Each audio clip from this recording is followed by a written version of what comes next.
11 motions will be discussed. This Senate Bill number 2022 of 2021 by Dr. Alice Milgo will be read for the second time. This will be a resumption of debate interrupted on Tuesday, 2nd November 2021.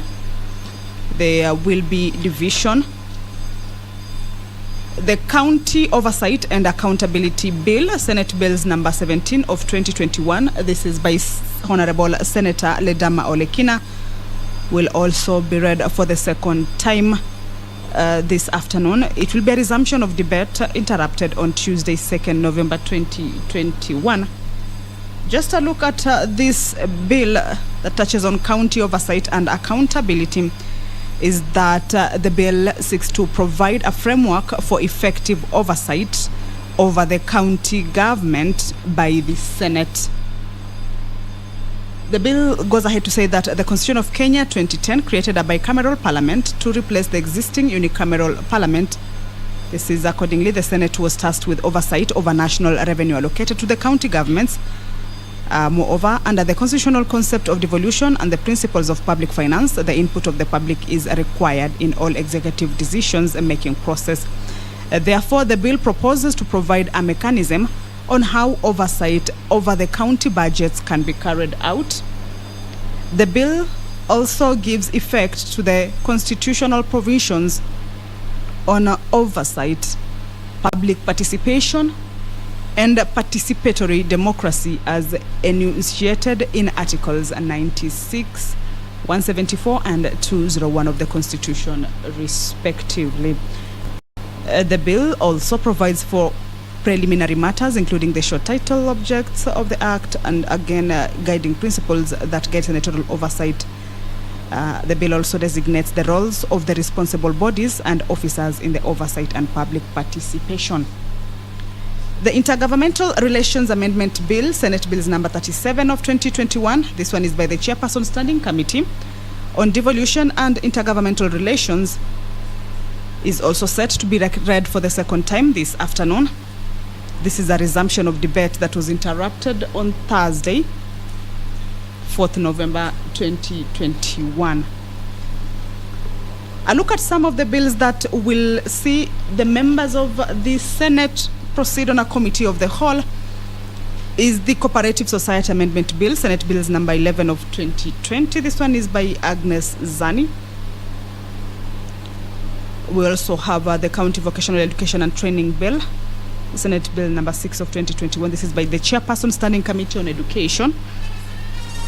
The Prompt Payment Bill will also go on a committee of the whole House by the Senate. At the entrance of the Senate chambers, the Speaker of the Senate, Honorable Kenneth Lusaka, has just stepped into the chambers. He will be overseeing this afternoon session. I will now hand you over to the live broadcast brought to you by PBU in cooperation with Kenya. Let us pray. Almighty God, we beseech you to behold with your abundant favor and blessings as your servants whom you have been pleased to call to leadership positions in this republic. We seek guidance to treat and consider all matters that shall come under our deliberation in so just and faithful a manner as to advance the peace, prosperity, and welfare of our country and of those whose interests you have committed to our charge. Amen.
Order number 1,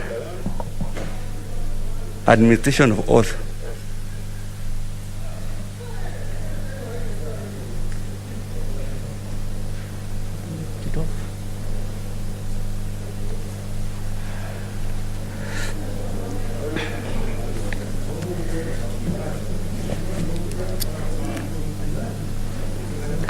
Order number 2, communication from the chair.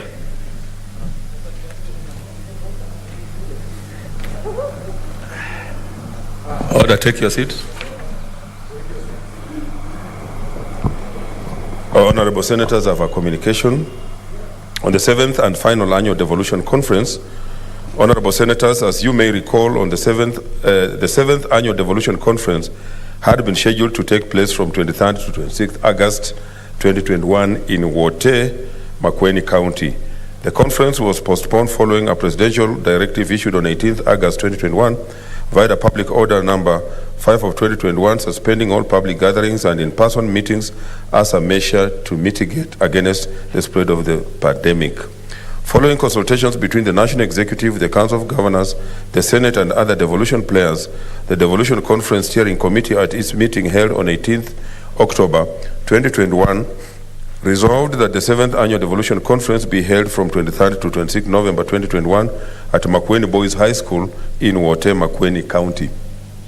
Honorable Senators, the theme of the conference is multi-level governance of climate action, and the sub-theme is subnational mobilization in unlocking the full potential of climate action.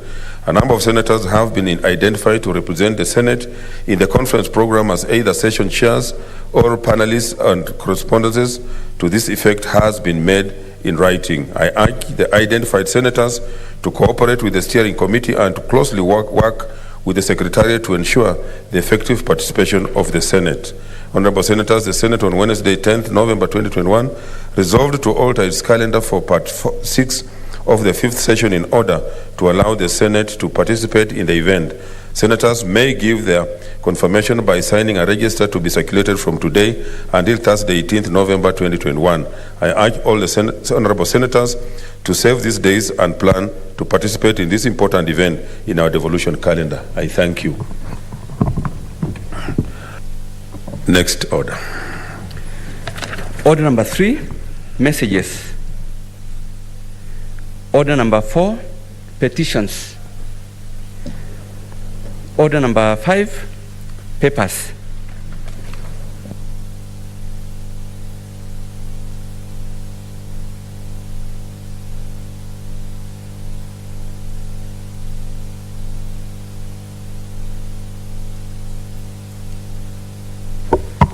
Thank you, Speaker. Mr. Speaker, I beg to lay the following papers on the table of the Senate today, 11th November 2021. 1. Report of the Auditor General on the Kajiado County Assembly Car Loan and Mortgage Fund for the year ended 30th of June 2019. 2. Report of the Auditor General on the Turkana County Education and Skills Development Fund for the year ended 30th June 2019. 3. Report of the Auditor General on the Turkana County Biashara Fund for the year ended 30th of June 2019. 4. Report of the Auditor General on the Turkana County Assembly Staff Car Loan and Mortgage Fund for the year ended 30th of June 2019. 5. Report of the Auditor General on the Vihiga County Trade and Enterprise Fund for the 6 months ended 30th of June 2019. 6. Report of the Auditor General on the Kericho County Emergency Fund for the year ended 30th of June 2019. 7. Report of the Auditor General on the Elgeyo Marakwet County Car and Mortgage Revolving Fund for the year ended 30th of June 2019. 8. Report of the Auditor General on the Elgeyo Marakwet County Executive Education Fund for the year ended 30th of June 2019.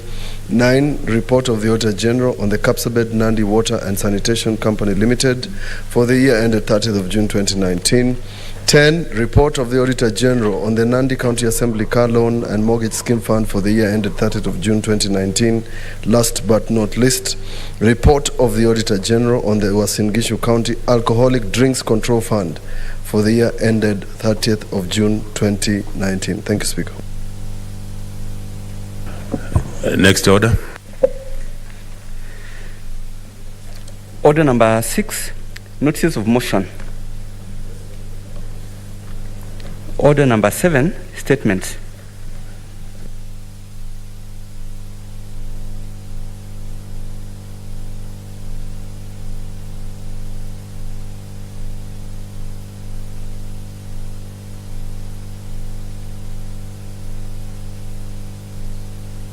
Statements, let's start with Senator Beatrice Kwamboka. Senator Kwamboka missing, Senator Omanga missing. So those statements are away. They are deferred. So the next statement is from the majority leader.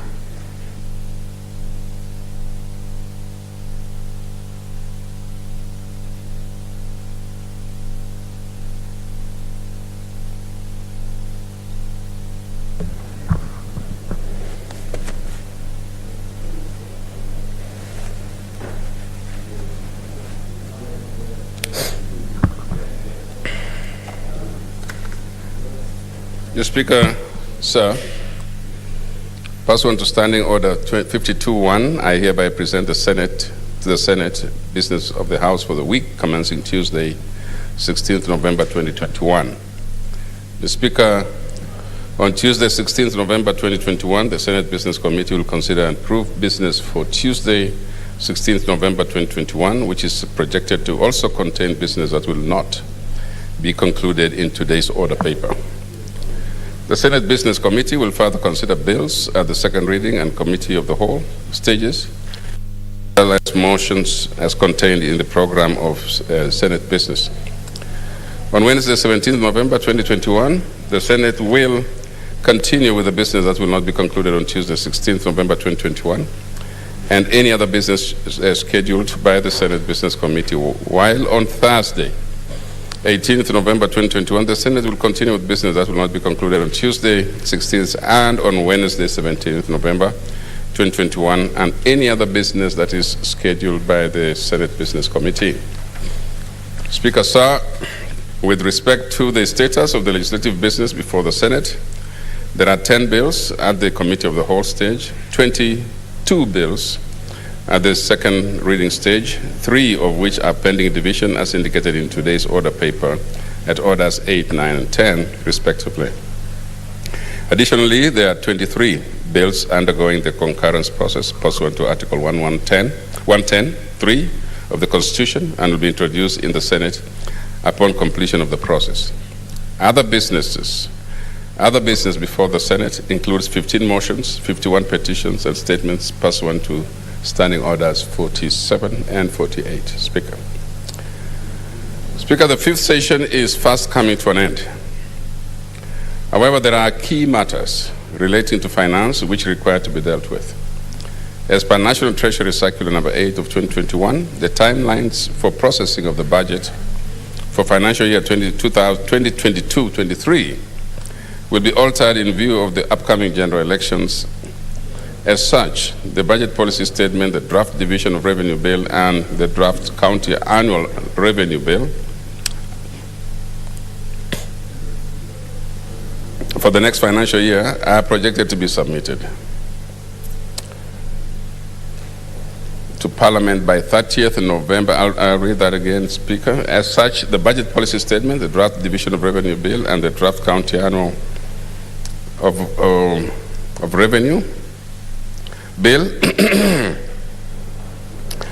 for the next financial year are projected to be submitted to Parliament by 30th November 2021 for consideration and approval. This will certainly affect the schedule of Senate business. For this reason, the Senate Business Committee will meet and give direction for reconfiguration of the schedule of business and, if necessary, alteration of the Senate calendar for the fifth session to accommodate approval of the budget policy statement and the finance bills within the required period. Mr. Speaker, I urge respective committees to expedite consideration of pending business before them and to table reports pursuant to standing orders. I also use this opportunity to urge all senators to avail themselves this afternoon for the divisions on the 3 bills schedules in the order paper. Senators who have businesses listed are encouraged to be in the chamber to prosecute the same, including committee chairpersons and senators proposing amendments to bills listed in for the committee of the whole. Mr. Speaker, I thank you and hereby lay the statement on the table of the Senate. Thank you. We have more statements. Thank you, Leader of Majority. Statement by Senator Wambua.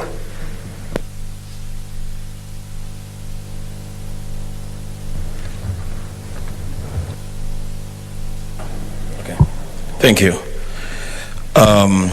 Mr. Speaker, sir, I rise pursuant to Standing Order 48.1 to seek a statement from the Standing Committee on National Security, Defense and Foreign Relations regarding the continued delay in allocation of a sub-county code in the Tharaka-Gishu sub-county in Kitui County.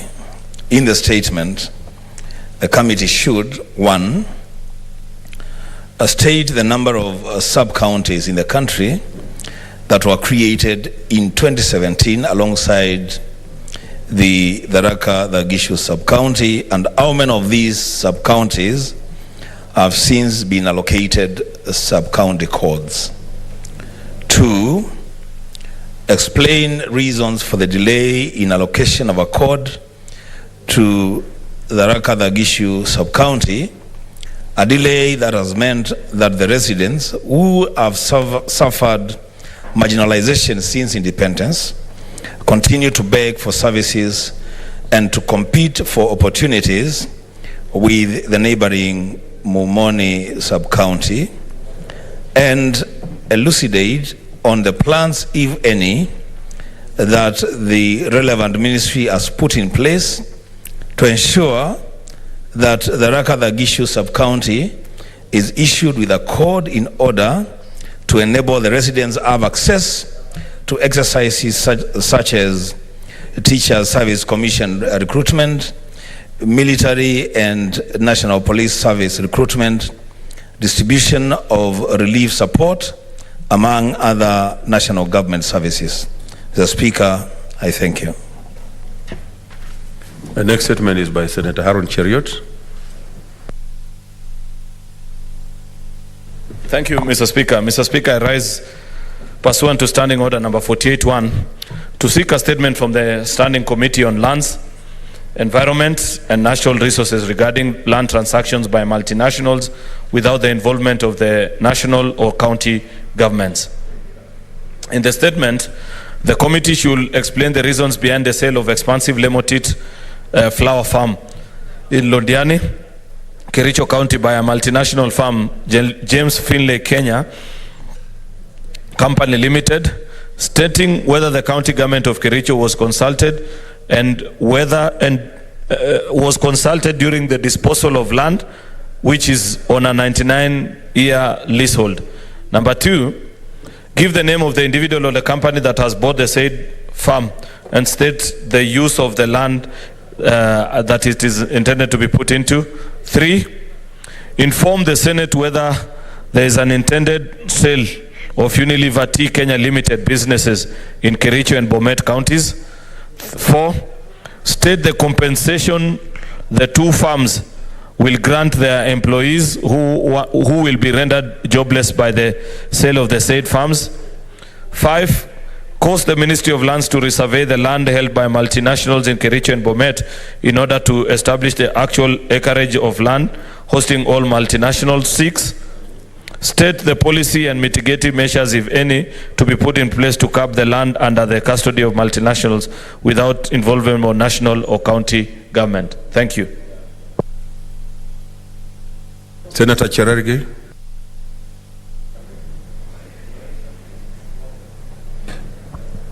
Thank you, Mr. Speaker, for this opportunity.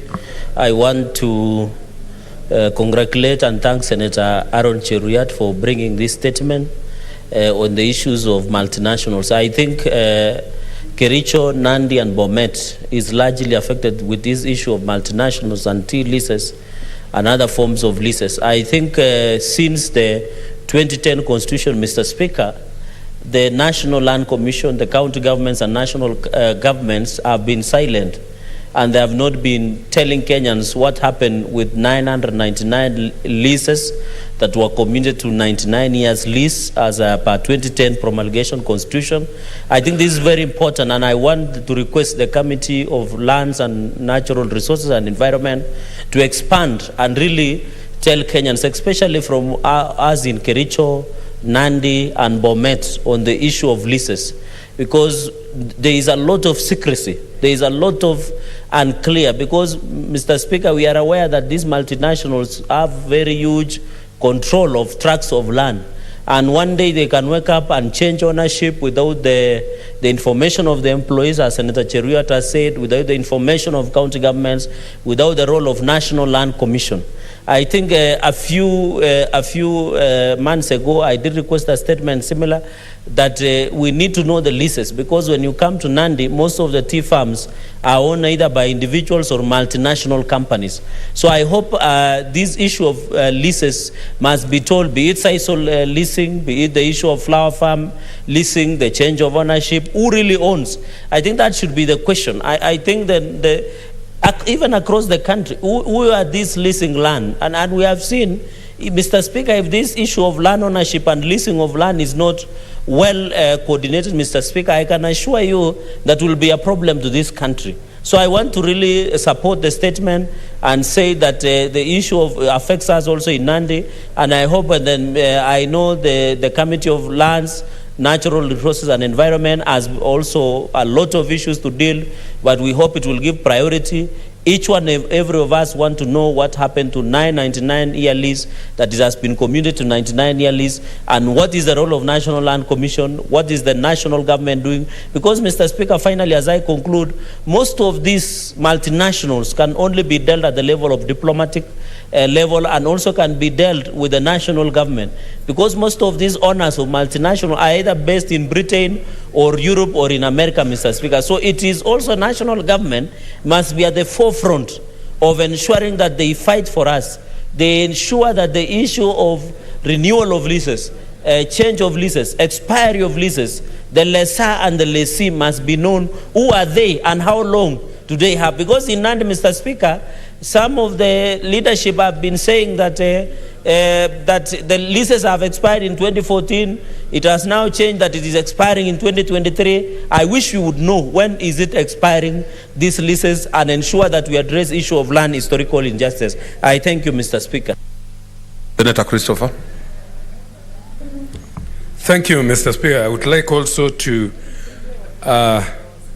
congratulate Senator Cheruiyot for actually almost reading our minds, because this particular issue of land leasing that has really affected Kericho, Bomet, and Nandi has become a thorn in the flesh of the residents of the people coming from those areas. And I want to say that, Mr. Speaker, we're still here over it's still rumor, and people would like to get clarification on the same matter, because we normally hear that the land has been leased once again for so many years. Yet we know traditionally or historically that this land used to belong to the community, to the people living in those particular areas. So you see, when they were displaced during the colonial period, most of them are landless people who are living in the Mau region.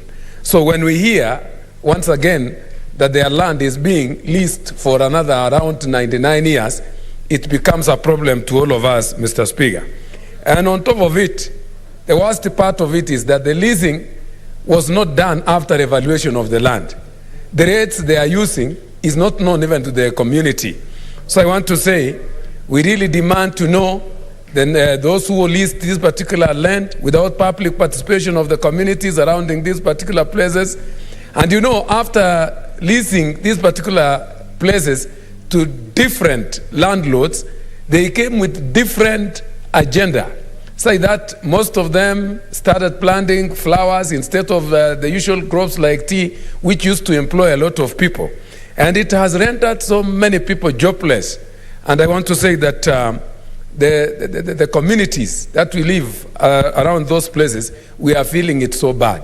And to make the matters worse, Mr. Speaker, is that the assumption from the people outside there, even those well-wishers who would have wished to come and help our communities, normally thinks that we are the owners of those particular farms and we are very rich. Yet the contrary is the same, that the people from those areas are poor, but the assumption is that we are very rich and no one has ever been ready to help us.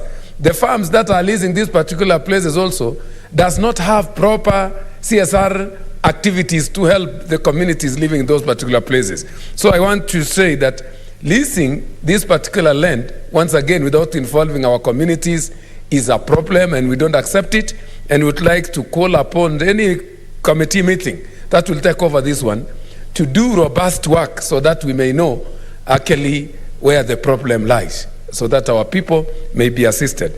I support this statement, Mr. Speaker, and I really support it fully. Thank you.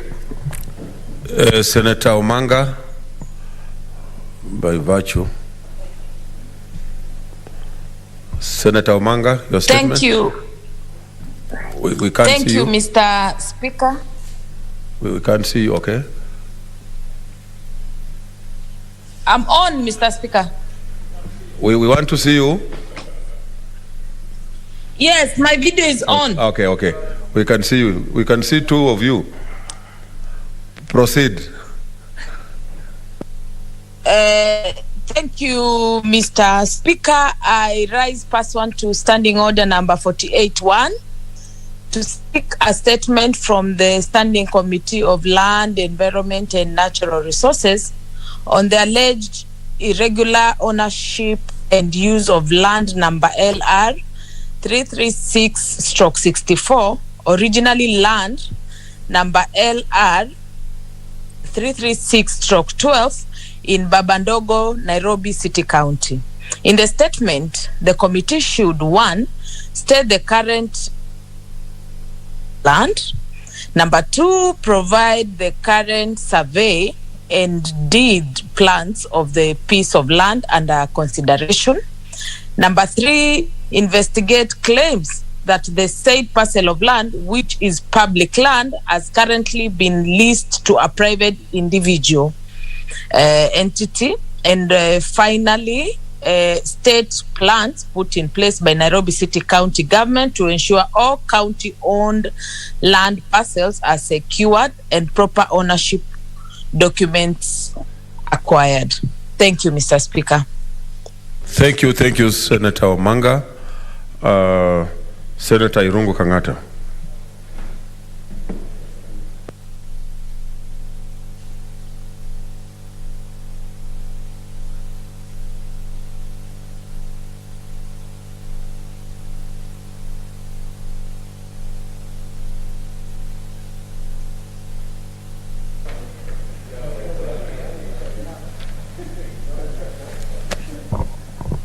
Yes, thank you, Mr. Speaker, sir. Mr. Speaker, sir, I rise pursuant to Standing Order 48, Sabbatical 1, to seek a statement from the Standing Committee on Land, Environment and Natural Resources on progress in compensating Kagaa Kilifi Landowners Group with reference to LR number 2859 and 1427 of Kilifi County. In the statement, the committee should, number 1, appraise the Senate on the progress made by the Ministry of Lands in compensating Kagaa Kilifi Landowners Group for land repossessed by the government for distribution to squatters. Number 2, state the reasons for the delay in finalizing the matter. Mr. Speaker, taking into account this land was owned by people of Murang'a County, in particular Kandara area, and squatters went there, and our people from Murang'a have been unable to realize the economic benefits of the said piece of land. Number 3, give timelines within which this process will be completed, tabling progress report and evaluation of the status of land settlement. And number 4, outline the measures that have been put in place, if any, to ensure that land disputes between the landowners and squatters or land ownership are swiftly dealt with. Particularly, Mr. Speaker, sir, this was a presidential directive. When Charles Rubia was being buried in Murang'a, I requested the president to help the people of Kandara to expedite this process. And that's why we are inquiring about the status. Thank you.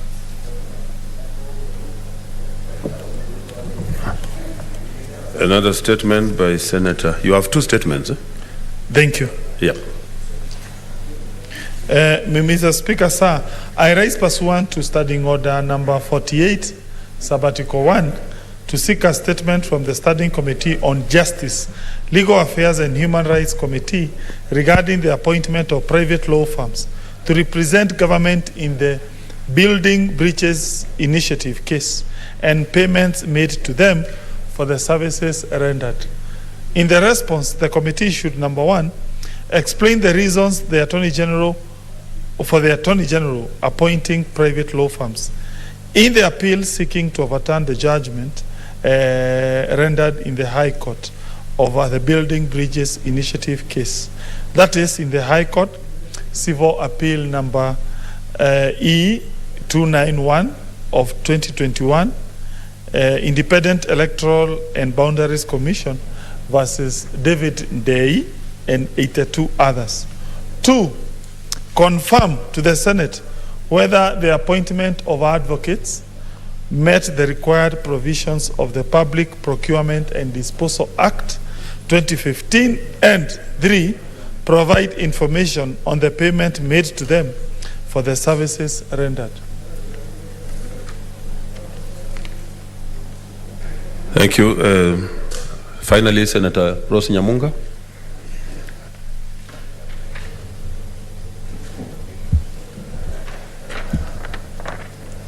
Thank you, Mr. Speaker. I rise pursuant to Standing Order 47-1 to make a statement on an issue of general topical concern, namely the need to classify patients suffering from sickle cell disease as persons with disability. Mr. Speaker, sir, allow me to start by defining disability as restrictions in the type of activities and social participation that an individual can perform as a result of physical or mental impairment or conditions of long-standing duration within an environment that does not provide sufficient accommodation to facilitate participation. Mr. Speaker, the social model of disability focuses on the social context in which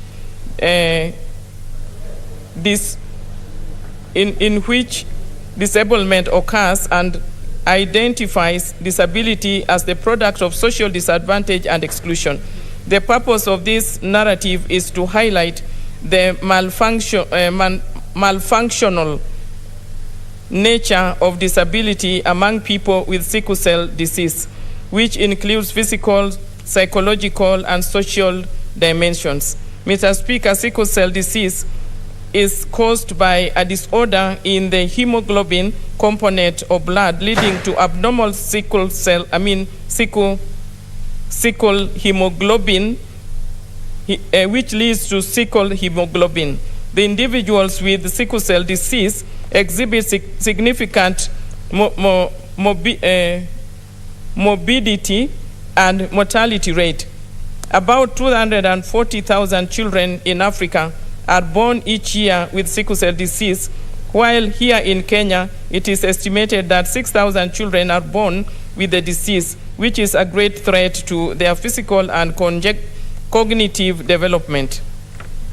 In sub-Saharan Africa, an estimated 50 to 90% of those born in the condition die undiagnosed before the 5th birthday. The recurrent pain and complications caused by the disease can interfere with many aspects of the patient's life, including education, employment, psychosocial development. Mr. Speaker, sir, the disease is common across Kenya with high disease burden pockets in Western Nyanza and coastal regions. In the Western region, it is estimated that as high as 18% of children are born with a sickle cell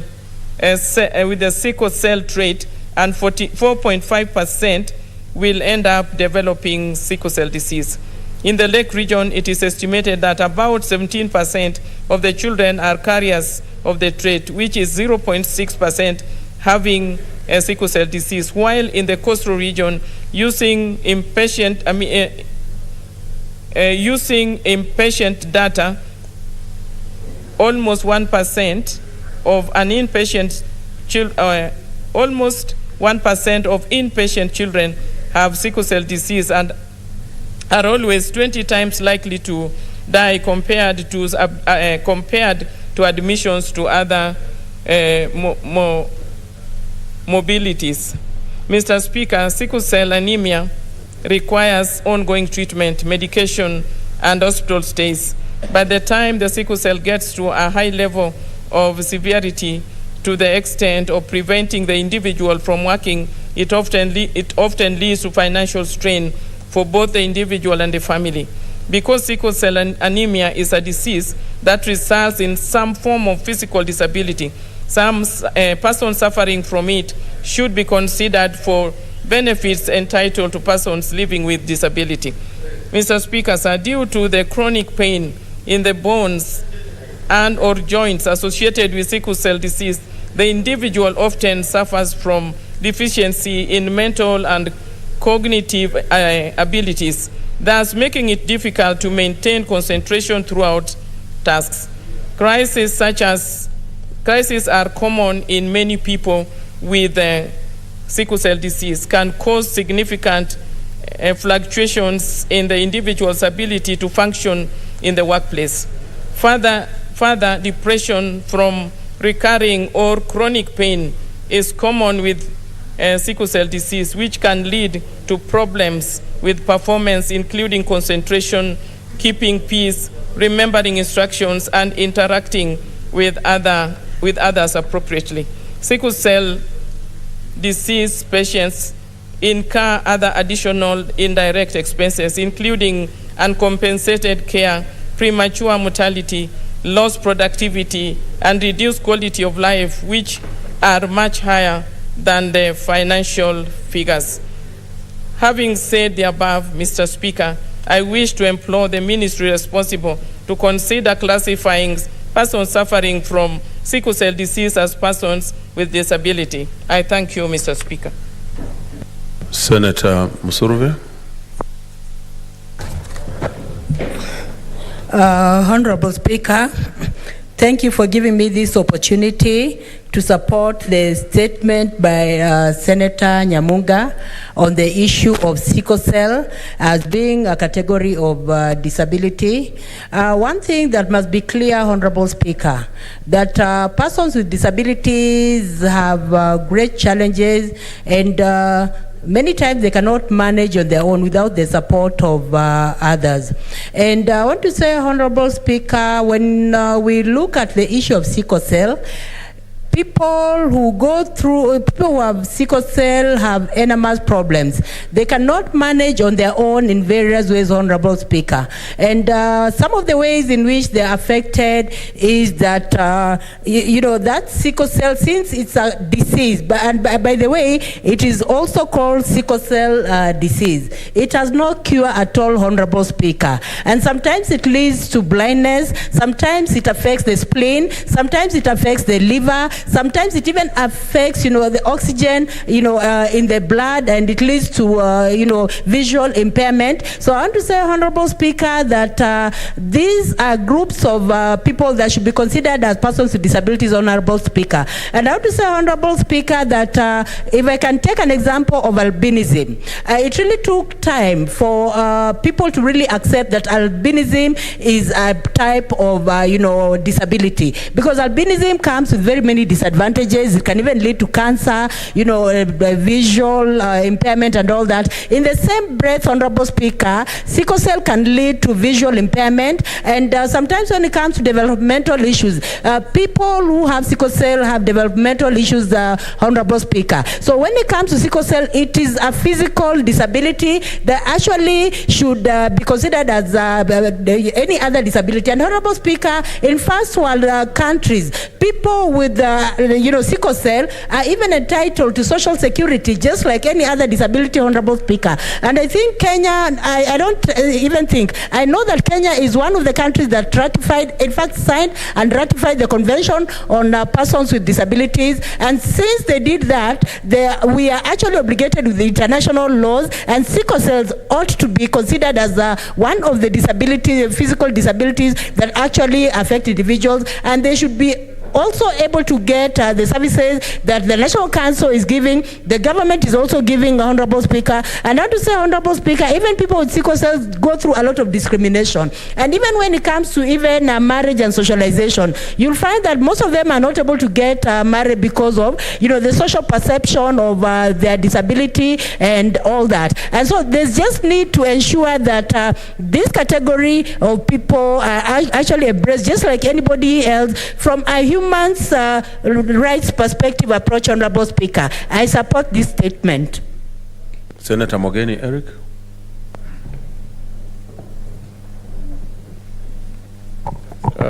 Thank you, Mr. Speaker, for also giving me an opportunity to make a contribution. This is a statement that has been sought by Senator Nyamunga. At times, Mr. Speaker, we cannot fail to acknowledge how some of us can pick issues that many of us cannot think about. I've known friends who have children suffering from sickle cell, but I'd never imagined that a senator could elevate this to the level of it being a disability. And it's taken me sitting here and listening to the statement from Senator Nyamunga. And I think she has convinced me that these people suffering from sickle cell in society deserve to be placed in that level of people with disability. And Mr. Speaker, leadership is about addressing the concerns of the vulnerable in society, those in society who needs to be affirmed so that they can live some lifestyle which is a bit comfortable over and above the condition that is afflicting them. And I think, Mr. Speaker, having known families that have people who are suffering with this disease, I have no doubt that Senator Nyamunga this afternoon put forth a very strong case for this country to consider uplifting these people to the level of people with disability. Because, Madam Speaker, anybody who is suffering from a condition that is lifetime. I know you are referring to Senator Nyamunga's statement, but I'm the Speaker, not the Madam. Sorry.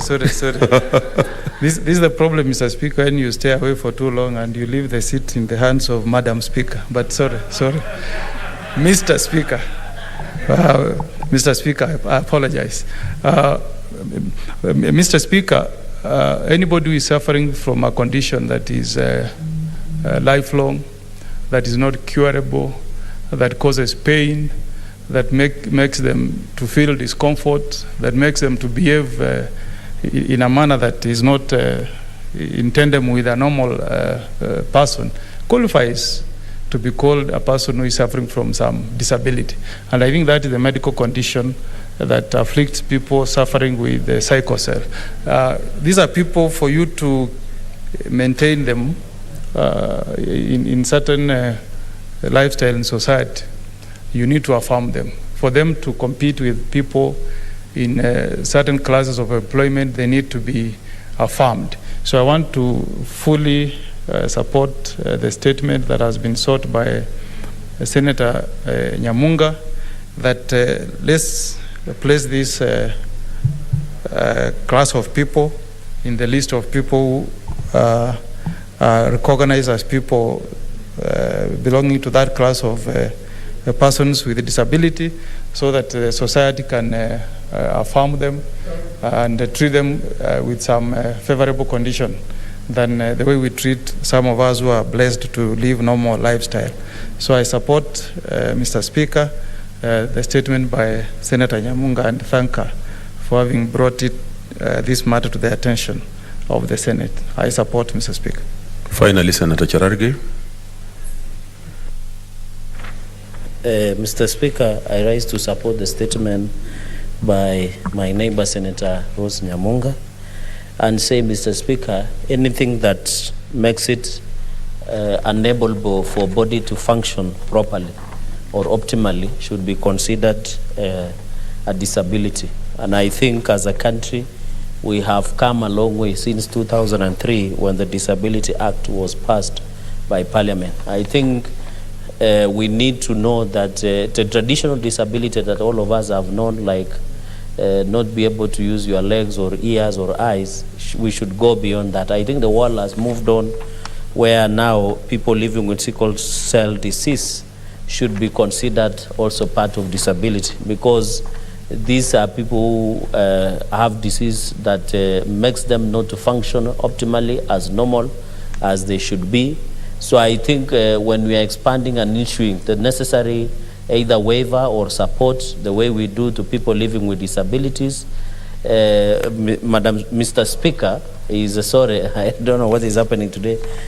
Mr. Speaker, is that we must agree that we need to. The law is already there, Mr. Speaker. We need to now look at the policy directions, the relevant ministries to come up with proper guiding legislative intervention, so that, and it is expensive also, Mr. Speaker, to live with a disease called sickle cell disease, Mr. Speaker.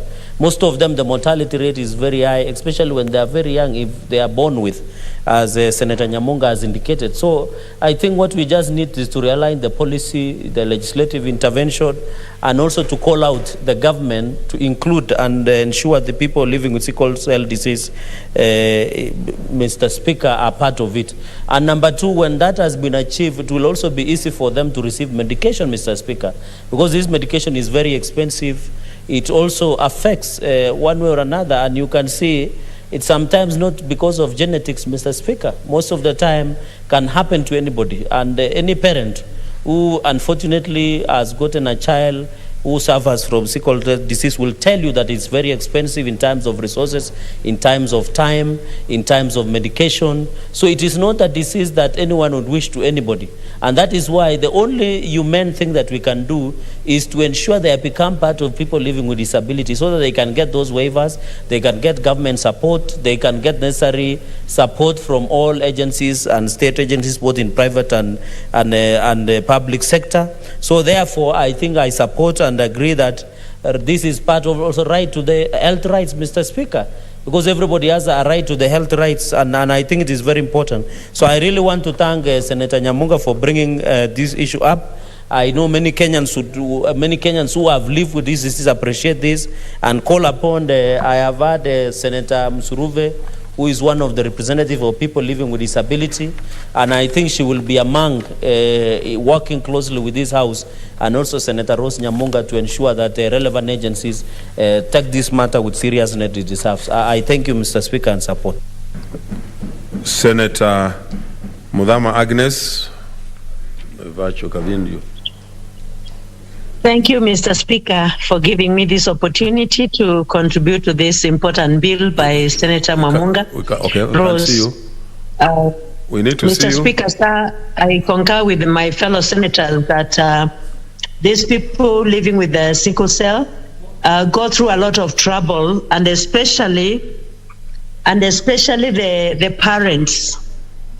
The parents, when they are living with these children, they go through a lot of trauma, and they spend a lot of money, because time and again these children lack blood, and so every now and then they are taken to hospital for infusement of blood again.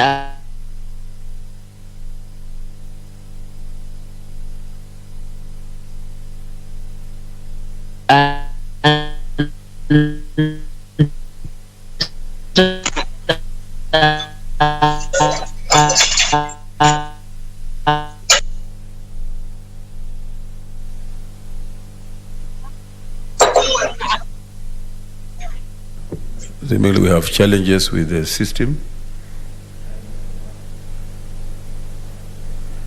In the meantime, Senator Cheriot. Senator Cheriot.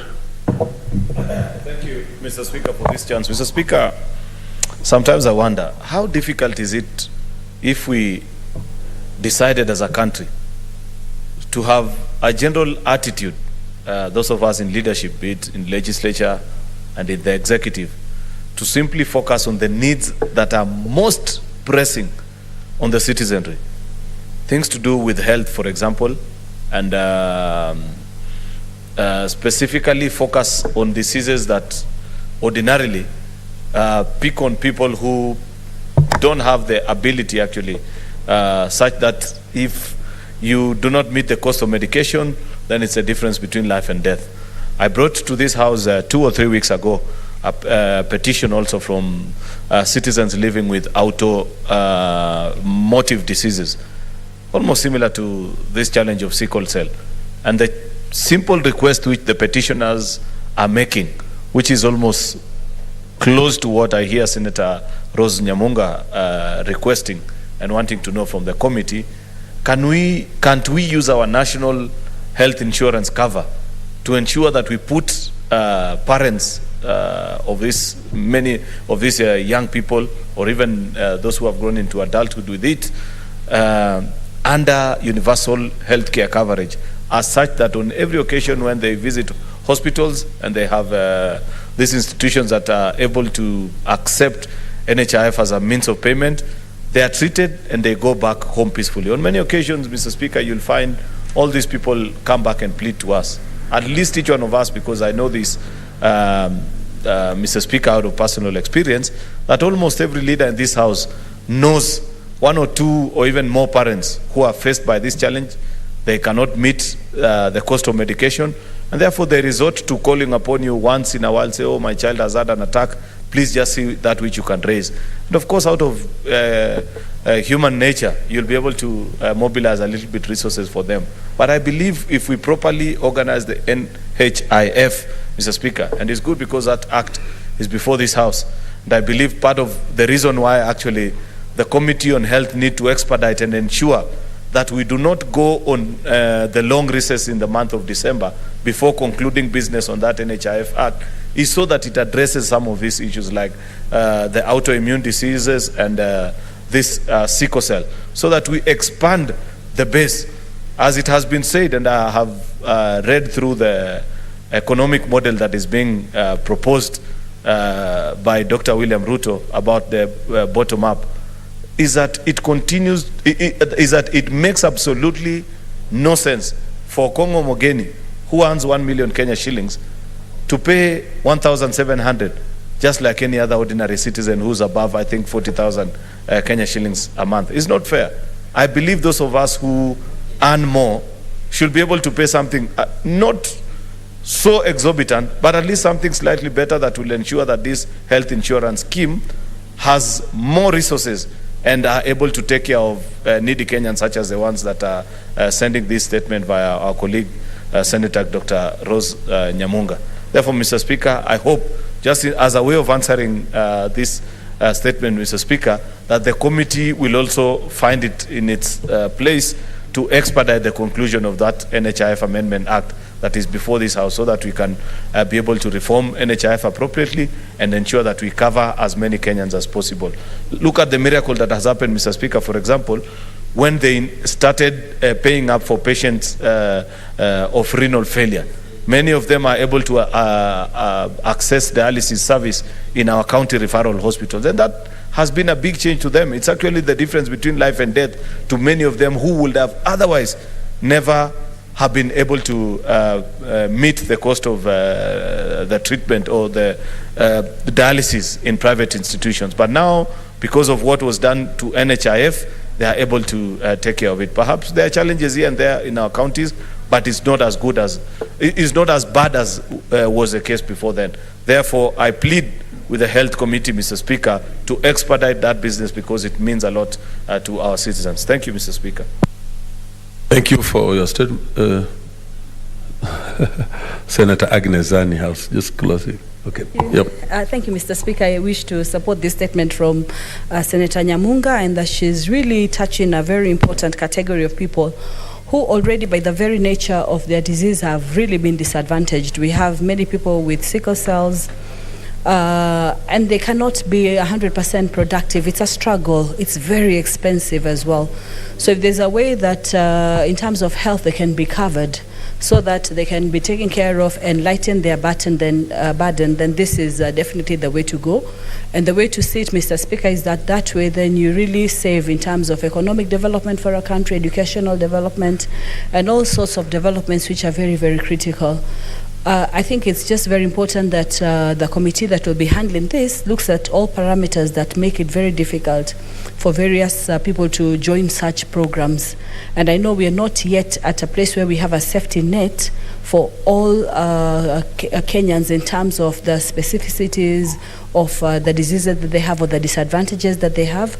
Indeed, our social protection program has not been as developed as other countries, and this is the direction to go. And I think this is one step in that direction. I thank you, Mr. Speaker. Senator Naomi, I was just okay. You're the last one on statements. Thank you.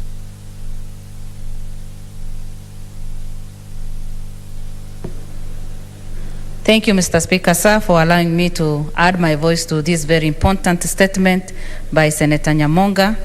And I want to also congratulate her for bringing up that very important statement whereby many Kenyans are affected by sickle cells, and many Kenyans are also taking care of the children who are suffering from sickle cells. Mr. Speaker, I support this statement because of the challenges that those who are affected by sickle cells are going through, and because as a country there is need for us to take care of every Kenyan, and the proposal made by Senator Nyamonga is quite important and relevant because they need a lot of support from the government when you are nursing a child who is suffering from this. And when maybe you are also suffering from the disease itself, you need a lot of care, you need a lot of protection, you need caregivers around you. And most of the time, even the medical care is quite expensive. And unless we come up with a program that takes care of them, then they will be very vulnerable in our society. And therefore, I stand to support the statement and pray that one day they'll be considered as people living with that. Thank you. Okay, Honorable Senators, that brings us to the end of our statement hour. And I would want, for the convenience of the House, I want to rearrange the order paper and skip all the way from order number 8 up to order number 20. So order number 20, Senator Mogeni was moving the motion. So I'll tell you how much time you still you have. How much time? Order number 20, yeah. Motion, adoption of the report of the Standing Committee on Justice, Legal Affairs and Human Rights on a statement sought by Senator Mutula Kilonzo Jr. regarding delays in the appointment of judges of the High Court and the Court of Appeal. How much time? You have 39 minutes. So, Senator Morgan, you have 39 minutes. Thank you, Mr. Speaker. Yesterday, when we were joining, I was just trying to finish giving historical background on the history of this country on this matter of appointment of judges. And I think I was about to now go into the current legal framework governing the appointment of judges. Mr. Speaker, Chapter 10 of our Constitution comprehensively addresses the mechanisms through which judges are appointed.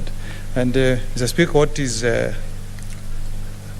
being considered in this statement is whether the recommendations of the Judicial Service Commission are binding to the President, or whether the President has a discretion to disregard the recommendations of the Judicial Service Commission.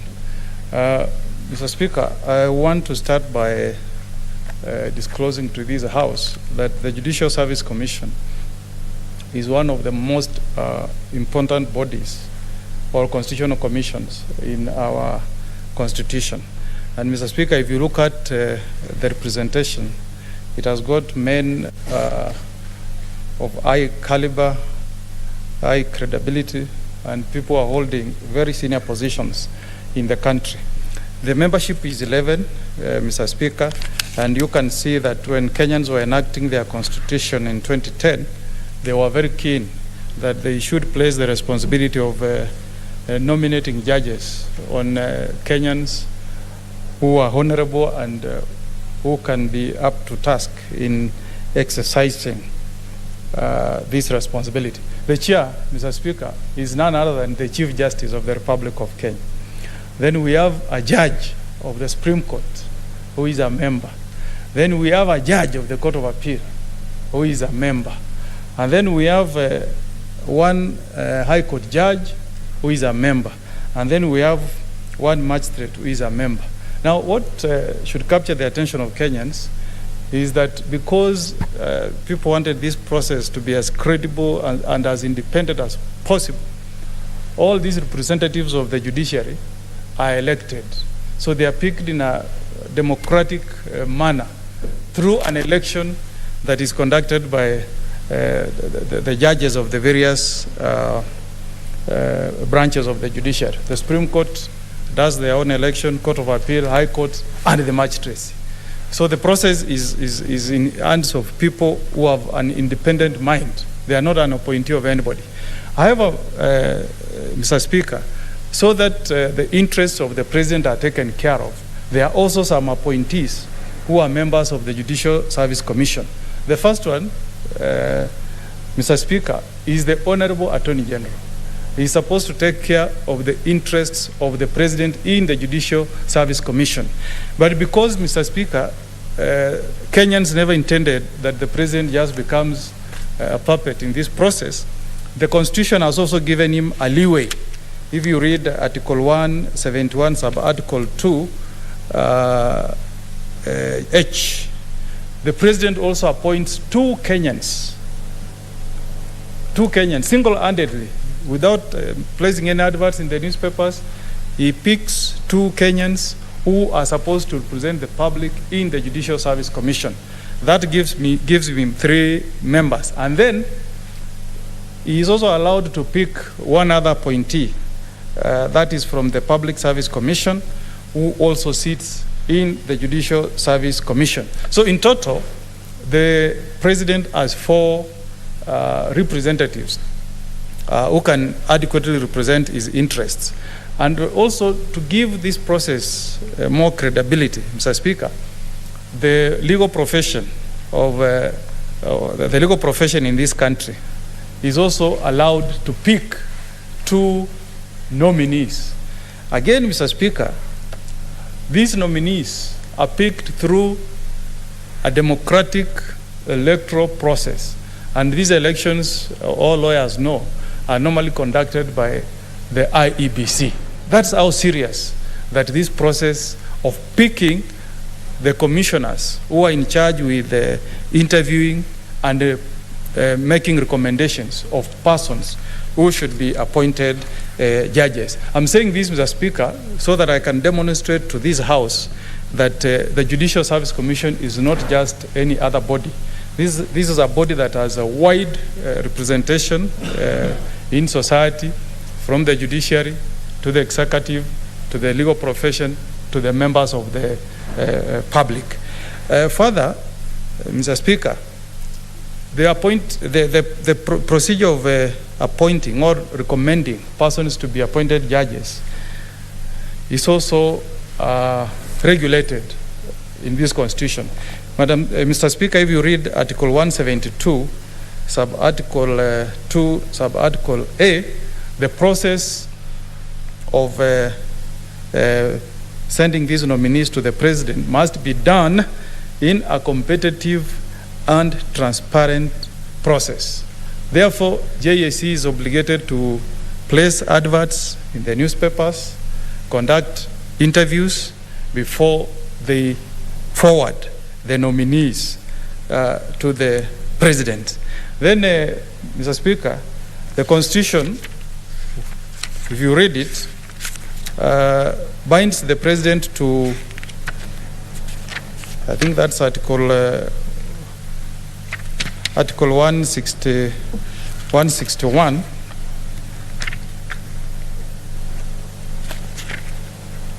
166.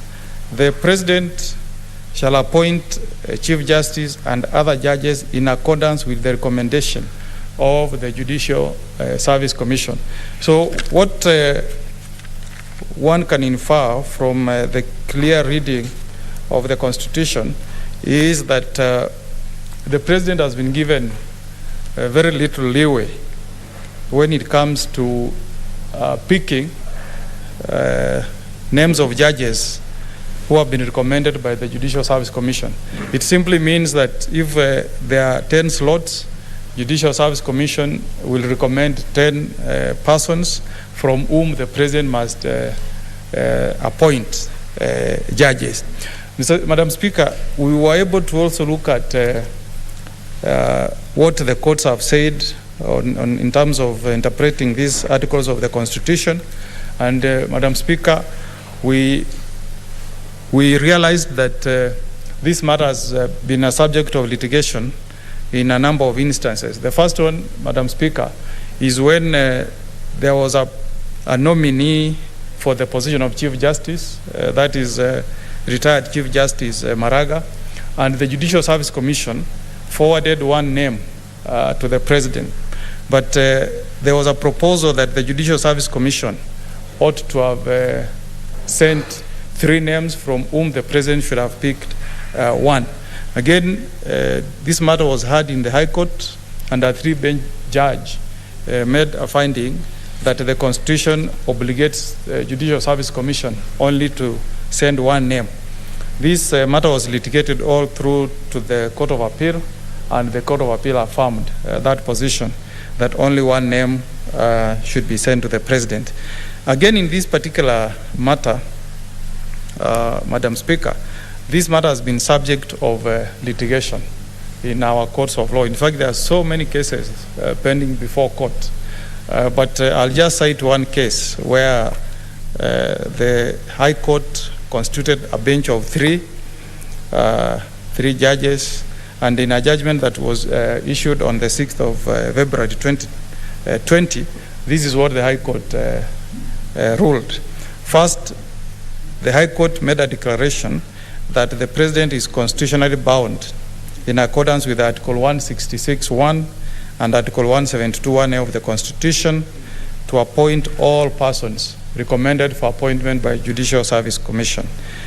Number 2, Madam Speaker, the High Court made a declaration that the failure by the President to appoint the persons recommended by Judicial Service Commission is a violation of the Constitution and the Judicial Service Act. Finally, the High Court ruled that any continued delay to appoint persons recommended as judges to their respective courts is a violation of Article 2, Subarticle 1, Article 3, Subarticle 1, Article 10, Article 73, Subarticle 1A, Article 132, Subarticle 2A, Article 166, Subarticle 1, Article 172, Subarticle 1A, and Article 249, Subarticle 2. Madam Speaker, this judgment is a subject of an appeal that is pending before the Court of Appeal, and I will not say much other than the findings that I've read to this House. But I want to say that in our observations, in our report, we have taken issue with the fact that the Court of Appeal has left this matter pending for a long time, yet is a matter of a serious public concern. So this report has made an appeal to Her Excellency the Honorable Chief Justice to move with speed and constitute a Court of Appeal bench that should expeditiously hear and finalize the appeal that has been filed by the Honorable Attorney General. Madam Speaker, we made a comparison with the situation that prevails in one of our democracies in Africa, that is South Africa, and we drew a distinction with what prevails in South Africa. Madam Speaker, Section 174 of the South African Constitution obligates the Judicial Service Commission of South Africa to forward 3 names to the president for each vacant position, unlike what prevails in Kenya, where the constitution does not give room to the president to pick from 3. So this argument, Madam Speaker, that we should send 3 names to the president as a very clear distinction when you compare the South African constitution and the Kenyan constitution. Because in Kenya, it just tells JSC to make recommendation to the president and then the president appoints. Madam Speaker, we also drew distinction with what prevails in India. Madam Speaker, in India, the Prime Minister has a discretion to reject with reasons a nominee that has been forwarded to him by the Chief Justice. The appointment in India is that the Chief Justice with 4 senior-most judges sits down and makes recommendation to the Prime Minister. But the Prime Minister, by dint of the provisions of the Indian Constitution, can reject a nominee with reasons and return the name back to the Chief Justice to renominate another person. So it seems, Madam Speaker, that when Kenyans were enacting their new constitution in 2010, they were very clear what they wanted.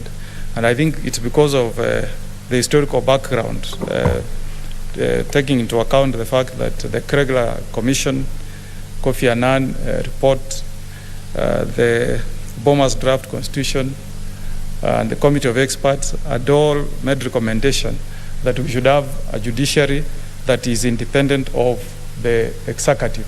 I think that's what informed the chapter 10 on the constitution. So, Madam Speaker, having looked at all these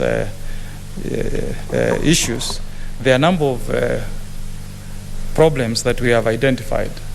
The first one is that when we wrote to the Judicial Service Commission, they wrote a letter to us to the effect that when they were in the process of conducting interviews, they received a letter from the NSIS to the effect that a number of candidates had some integrity issues.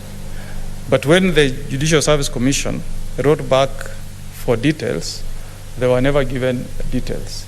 Therefore, they formed an opinion that it will be in violation of the Constitution, more so Article 47, on a fair administrative action to condemn the candidates who had applied to be appointed judges on allegations that had not been disclosed to the Judicial Service Commission and on allegations that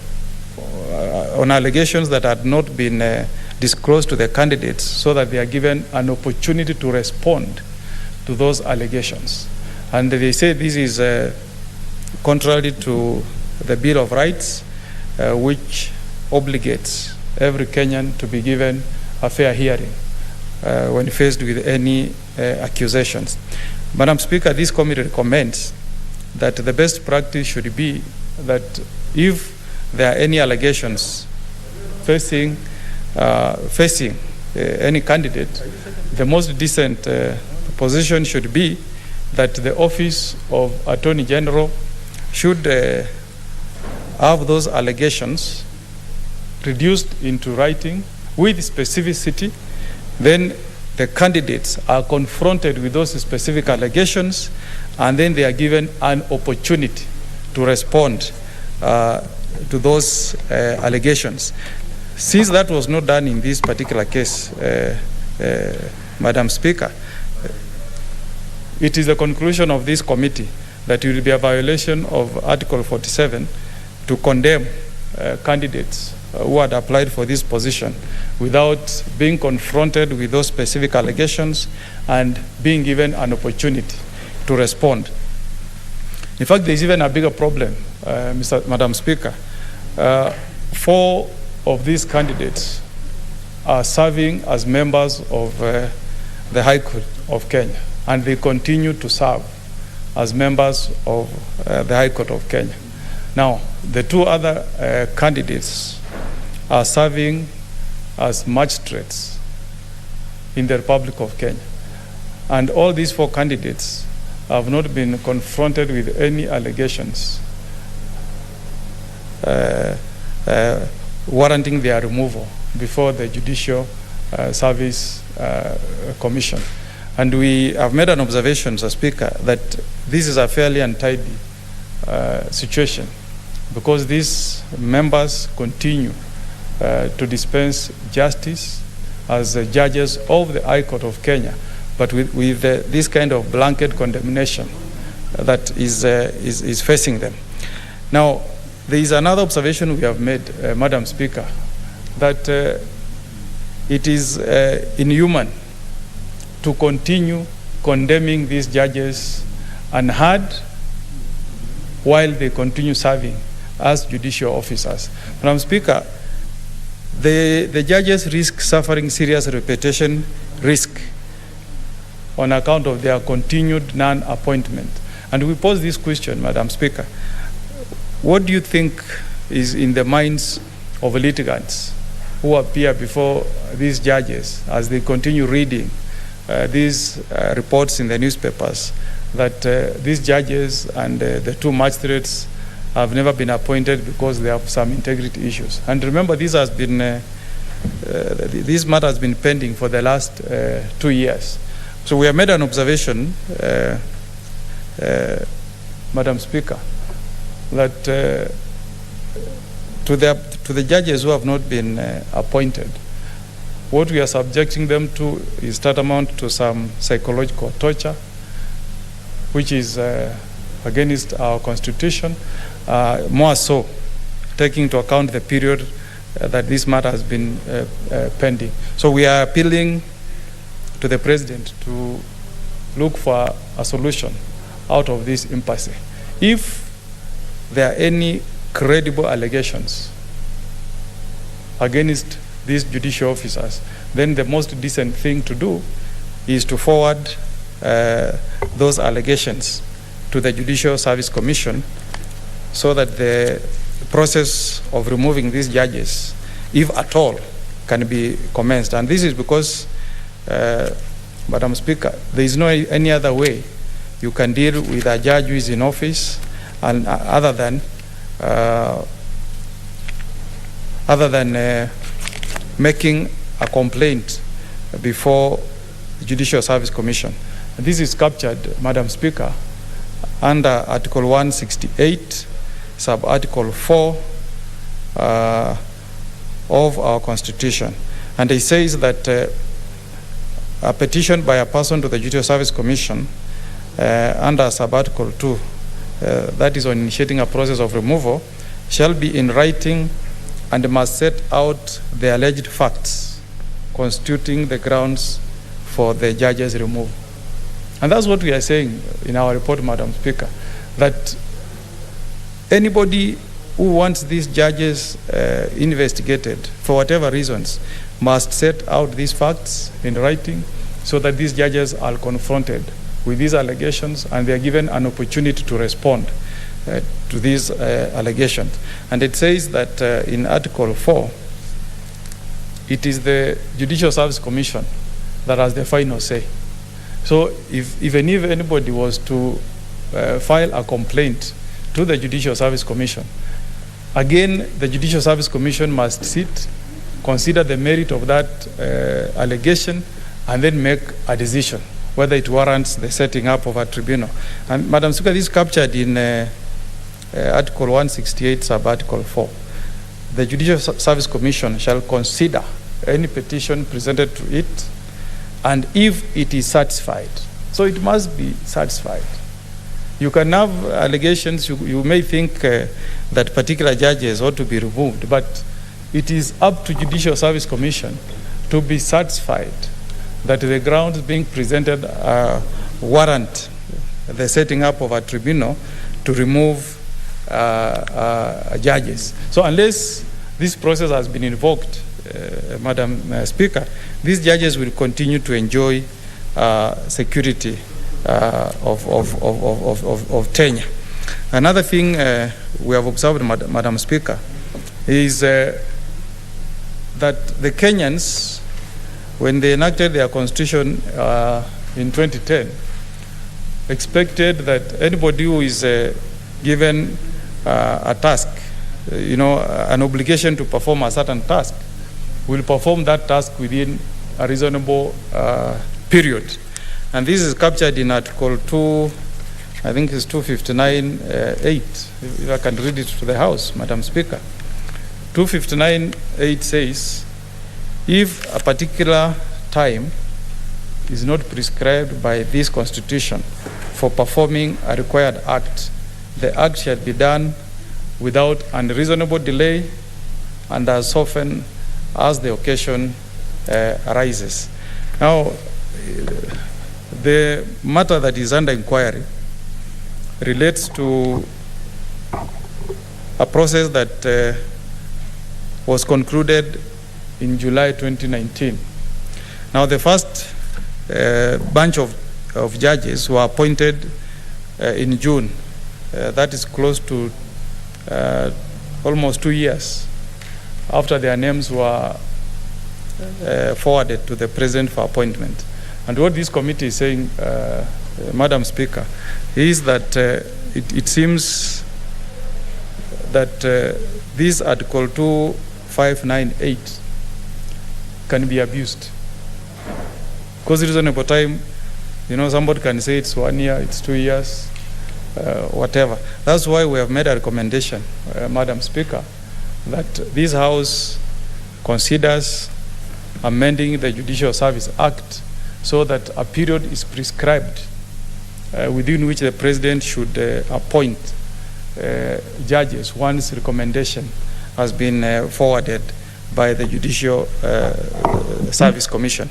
And at times, Madam Speaker, events happen that trigger, at times constitutional amendments or amendments to statutes. And I remember if I'm not wrong, the 16th Amendment in the United States of America in 1912 that triggered amendment to the American Constitution to allow for direct election of senators arose because of the corruption that was happening within the state parliaments. Where business people are now buying positions of senators, because the position before 1912 was that the state parliaments are the ones that used to appoint a senator. And that process was abused till the Americans decided in 1912 to do their 17th Amendment and allow for direct nomination direct election of senators. So I think even for us, maybe a time has come when we should consider whether we should amend the Judicial Service Act so that we have a clear timeline. Whether we want to say it's 60 days, it's 90 days, whatever period. But this committee is recommending to the House that the Judicial Service Act should be amended so that there is a timeline prescribed within which the President should take action. I think another moment when the Americans responded to address a problem was in, I think, 1951, the 22nd Amendment. Because, Madam Speaker, when George Washington was elected as the first President of the United States of America, he put in place this precedent that the President should serve for 2 terms. And that became the practice for so many years, till in the 1930s, when President Franklin Roosevelt decided to seek a 3rd term and was actually elected for the 3rd term as President of the United States of America. And in response, in 1951, America had to pass the 22nd Amendment to put a term limit on a presidential tenure and said no president will be elected for more than 2 terms.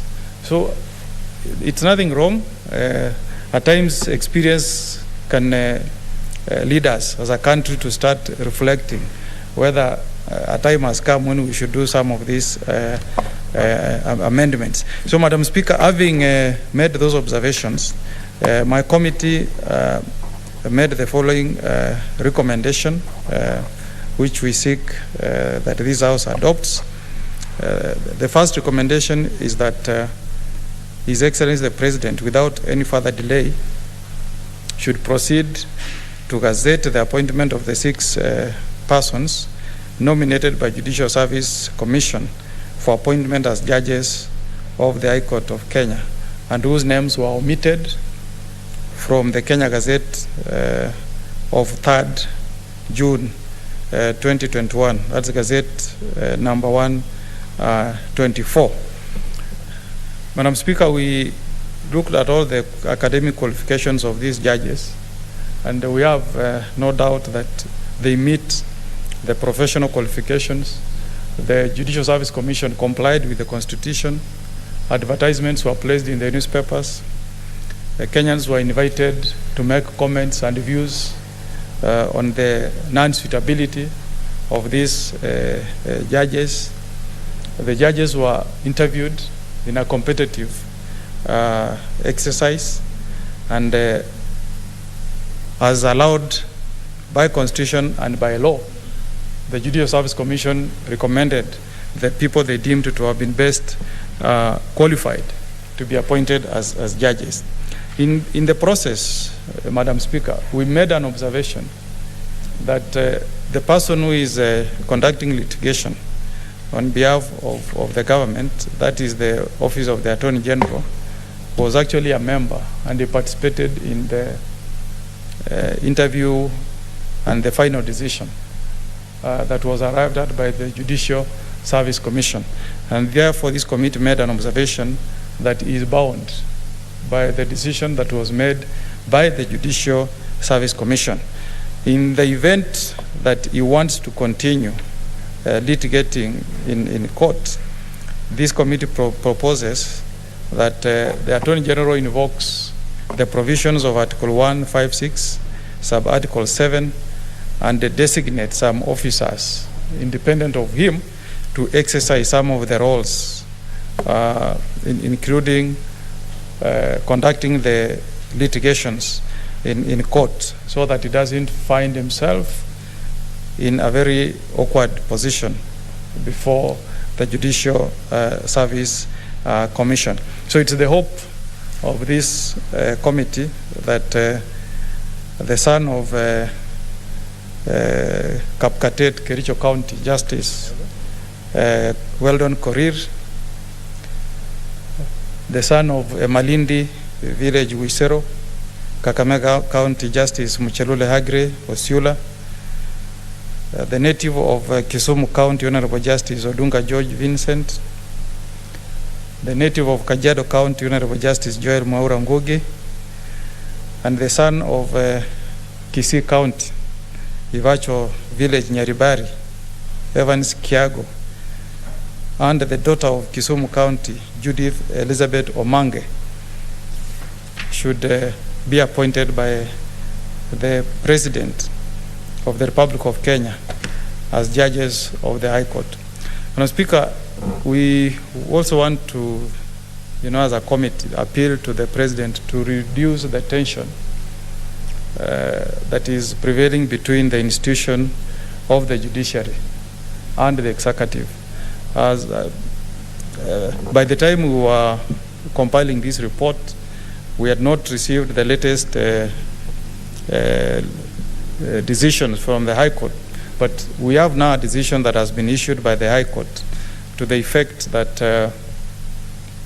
the Chief Justice should proceed to assign these judges their duties, and they should process their salaries and benefits as judges of Court of Appeal and judges of the High Court, respectively.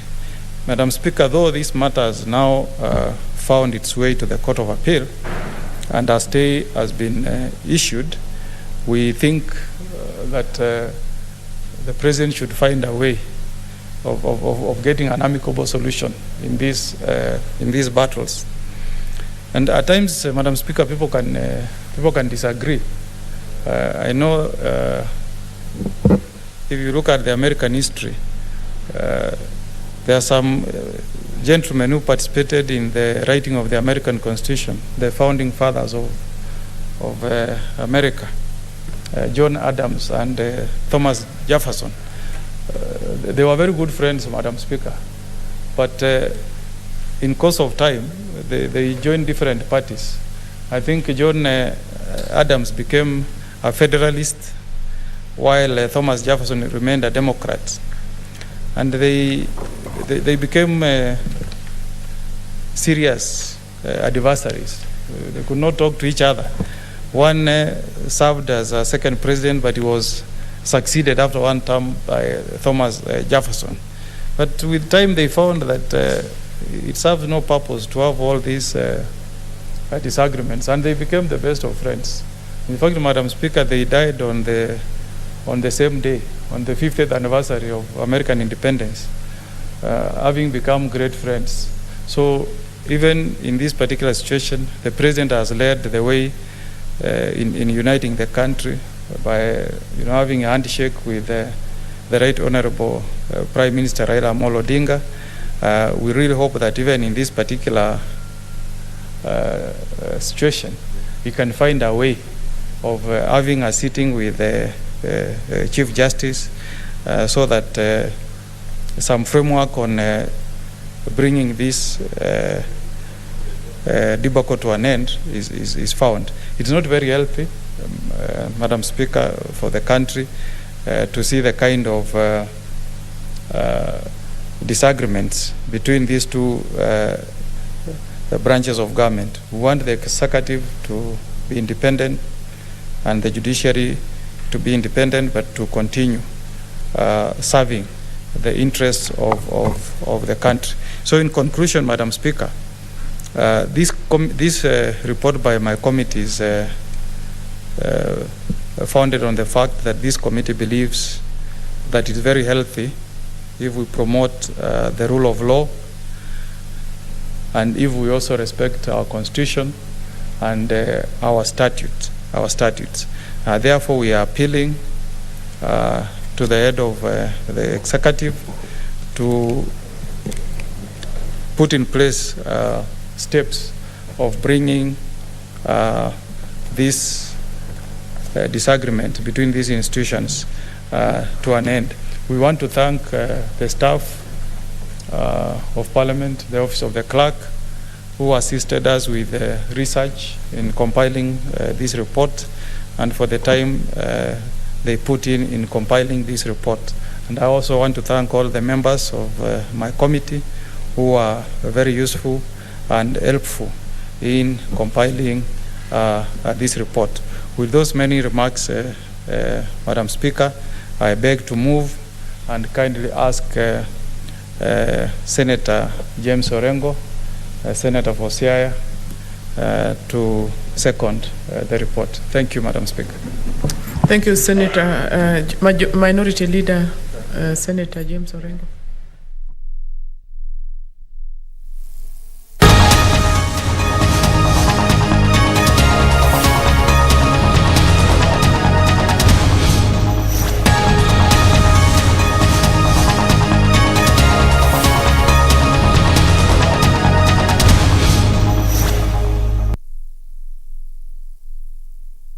Committee of the whole House, like the Assisted Reproduction Technologies Bill.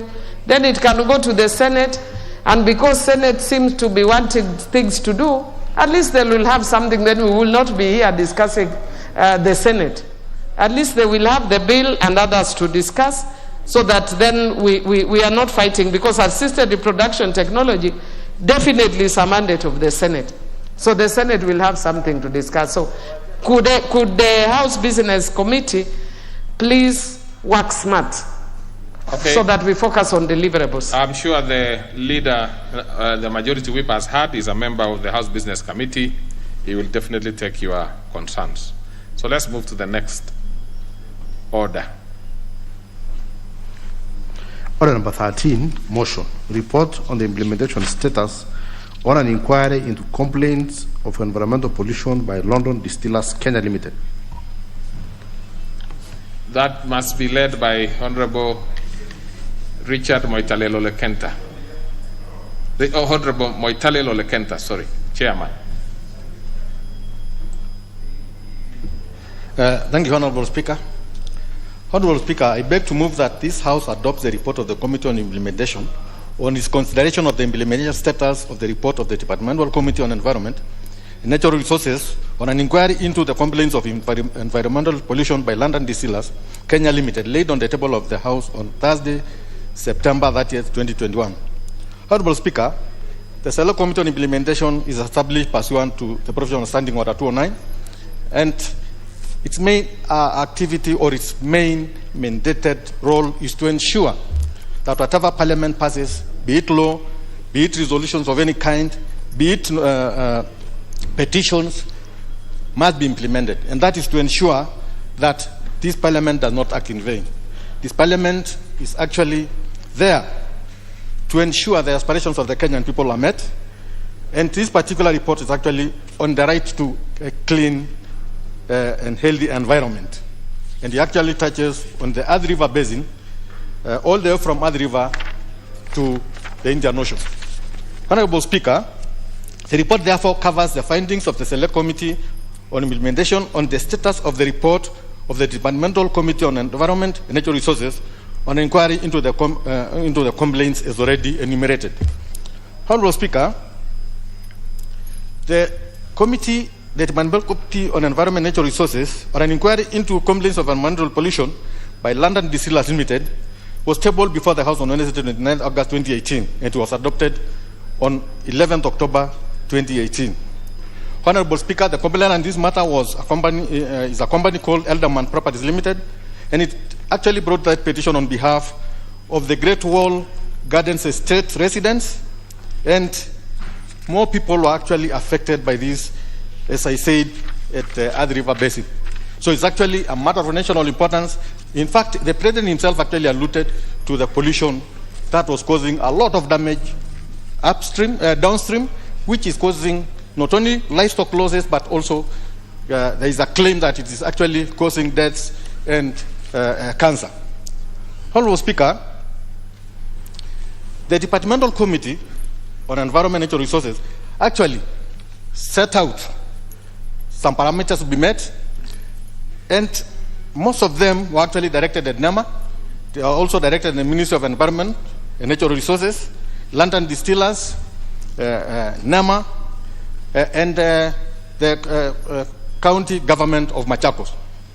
Honorable Speaker, NEMA was supposed to ensure that the pollution is stopped and that they were supposed to do their work and ensure that the complaint by Elderman was addressed fully.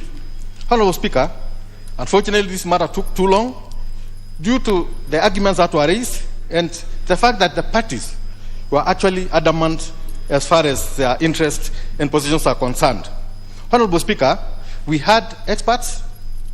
NEMA actually brought a company called EcoServe Laboratories, and the person who appeared before the committee was actually called Professor Anthony Karanja.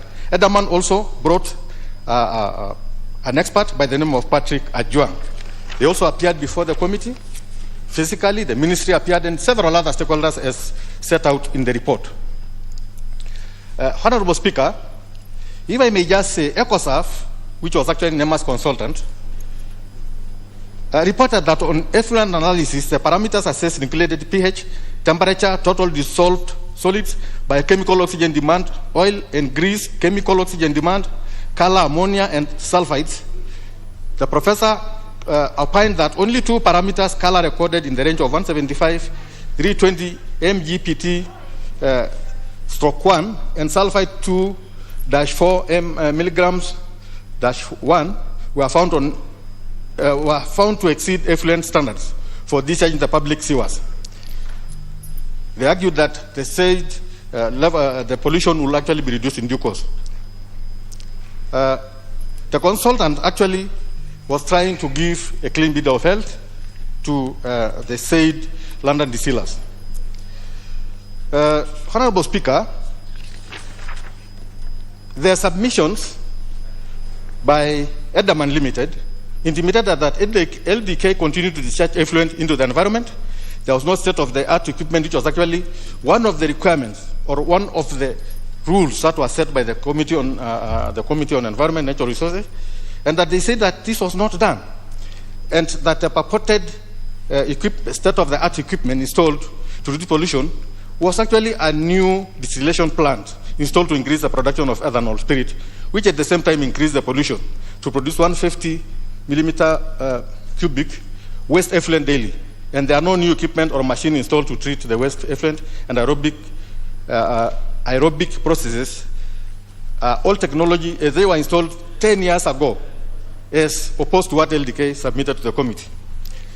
Honorable Speaker, the committee actually visited the place, that is the LDK premises, on 2 occasions. The latest one was actually in 2021, October. Honorable Speaker, whereas landed distillers purported to have actually done what they're supposed to do, Edaman actually said they didn't do it. I mean, they did not fulfill the requirements of the report of the Committee on Environment and Natural Resources. In fact, the progress report by NEMA was actually disputed by Edaman, and they had actually said that the effluent discharge was still going on. There was also the issue of state-of-the-art equipment, which was supposed to arrest the pollution. LDK appeared before the committee. They brought some receipts, and what was confirmed was that they had spent 141,502,691 shillings and 83 cents, whereas they had claimed that they used over 260,951,740. So there was actually a discrepancy on that. However, the ministry had also appeared. They seem to have said that NEMA had actually tried to do its best and that they are continuing to do that. And this pollution was actually not just limited to LDK, but there were other factories, industries in the larger river area, which were also contributing to pollution. The Ministry of Environment had actually been given 6 months to ensure this was done. Unfortunately, it was not done within that time, and it was actually a demand or a resolution of this House that if London distillers did not conform to the dissolution of the House, then they should be closed. However, there were issues because, and I'd like to thank the Member of Parliament from Mavoko. He appeared before us, and actually the committee met the staff of LDK, and they were actually crying and saying that closure would actually affect their families and what.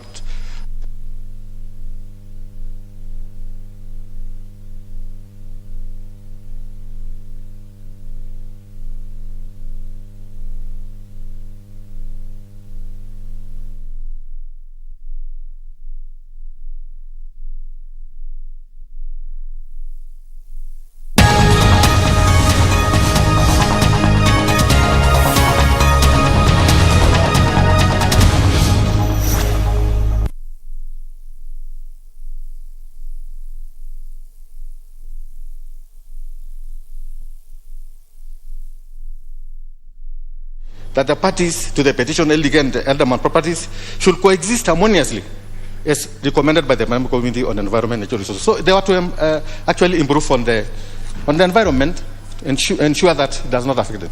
Honorable Speaker, pursuant to that, the committee actually went further and said that this is a continuous process. It cannot be just a one-time thing. It must be a continuous process because these are activities that go on every year, day in and day out. And on the administrative compliance, the committee actually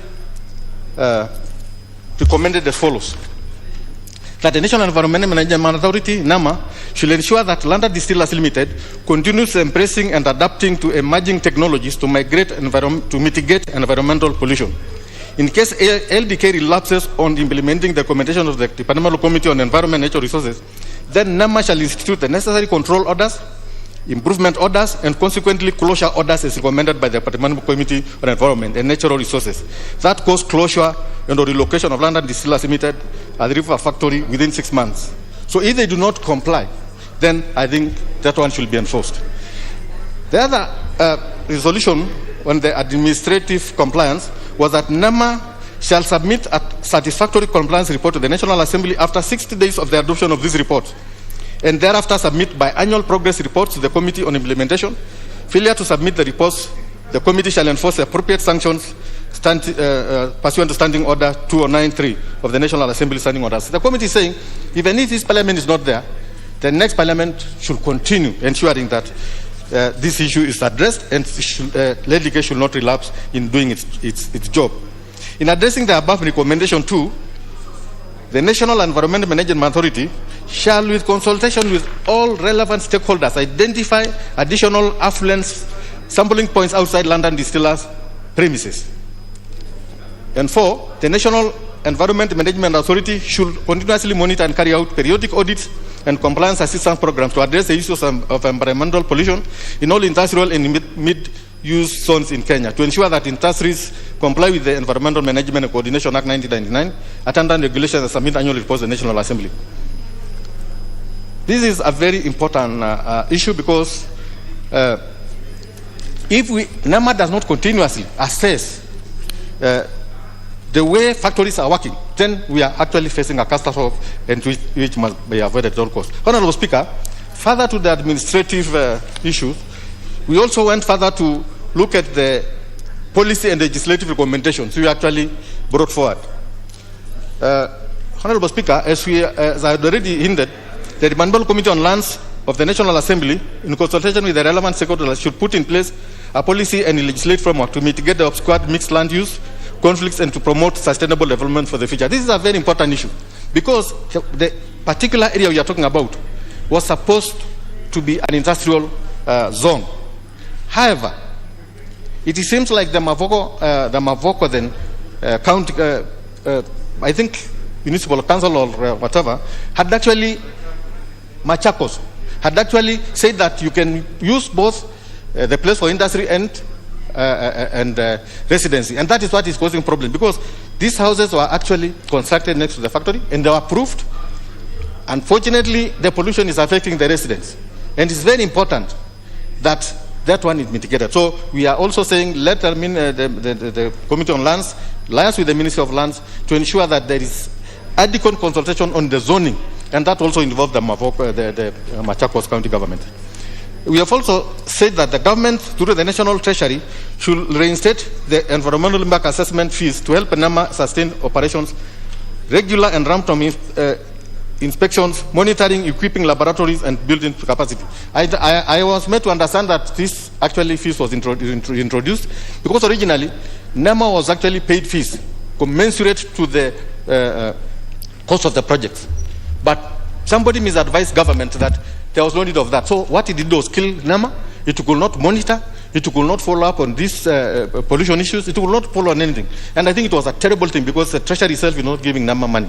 So I think if it's been done, well and good. If it has been done, it's very, very important that it's done because it is actually unreasonable for somebody to construct a 10 billion building and not pay NEMA anything. It's terrible.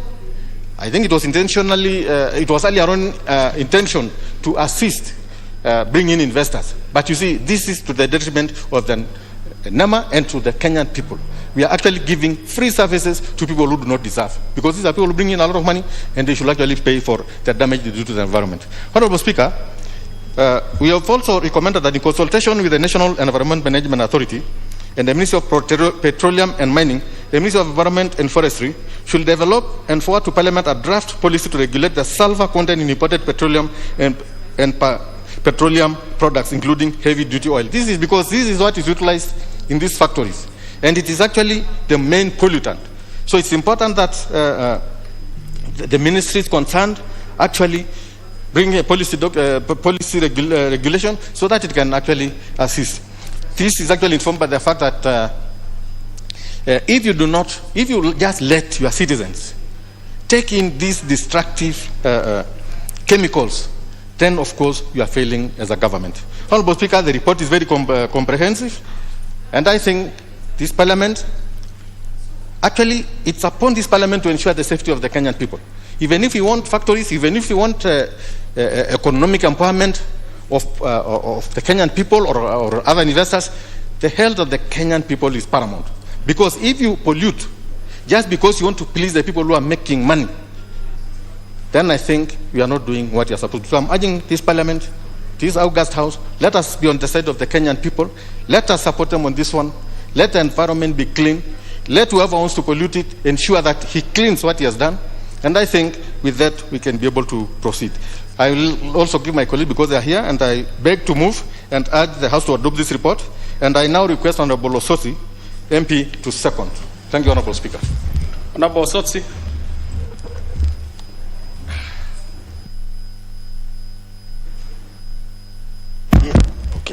Thank you, Speaker, and thank you, the Chair, for the opportunity to second this motion.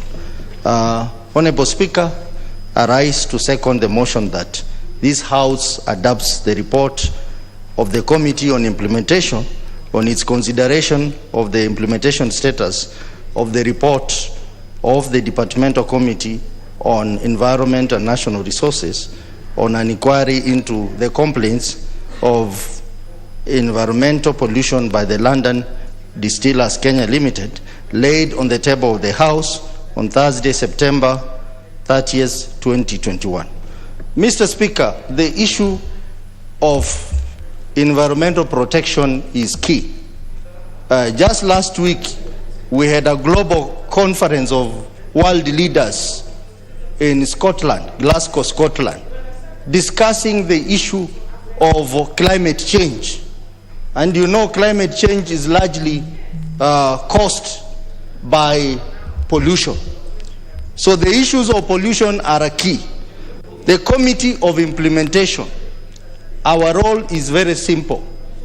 We look at the recommendations adopted by this House from various departmental committees and report back to this House on the status or the extent of implementation of the same.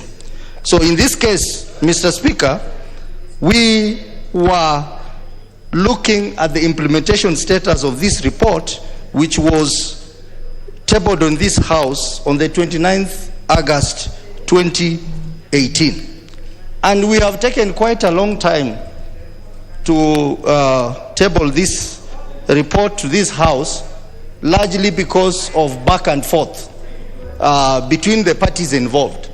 My chair has alluded to the involvement of NEMA in this matter, and also the two parties in this matter, the complainant and also London Distillers. We have had difficult times handling the matter, but we have now eventually tabled the report, and I'm happy now the report is before the House for debate. Mr. Speaker, I led a team of members of the committee, a subcommittee appointed by the committee, on Friday, 9th July 2021, to conduct an inspection visit to LDK plant. And during the visit, we met the management of LDK, representative of NEMA, Edmund Properties, and the representative of the Member of Parliament for the area. And our objective was basically to see for ourselves the level or the extent of implementation of the recommendations of the Environmental Committee. And Mr. Speaker, during that we also had a number of meetings, and we wrote a subcommittee report which was adopted by the main committee on various issues that we went to interrogate. And Mr. Speaker, we looked at the issue of ambient air quality assessment, affluent discharge analysis, and we noticed that London distillers had done some remarkable progress in terms of addressing the recommendations of the committee.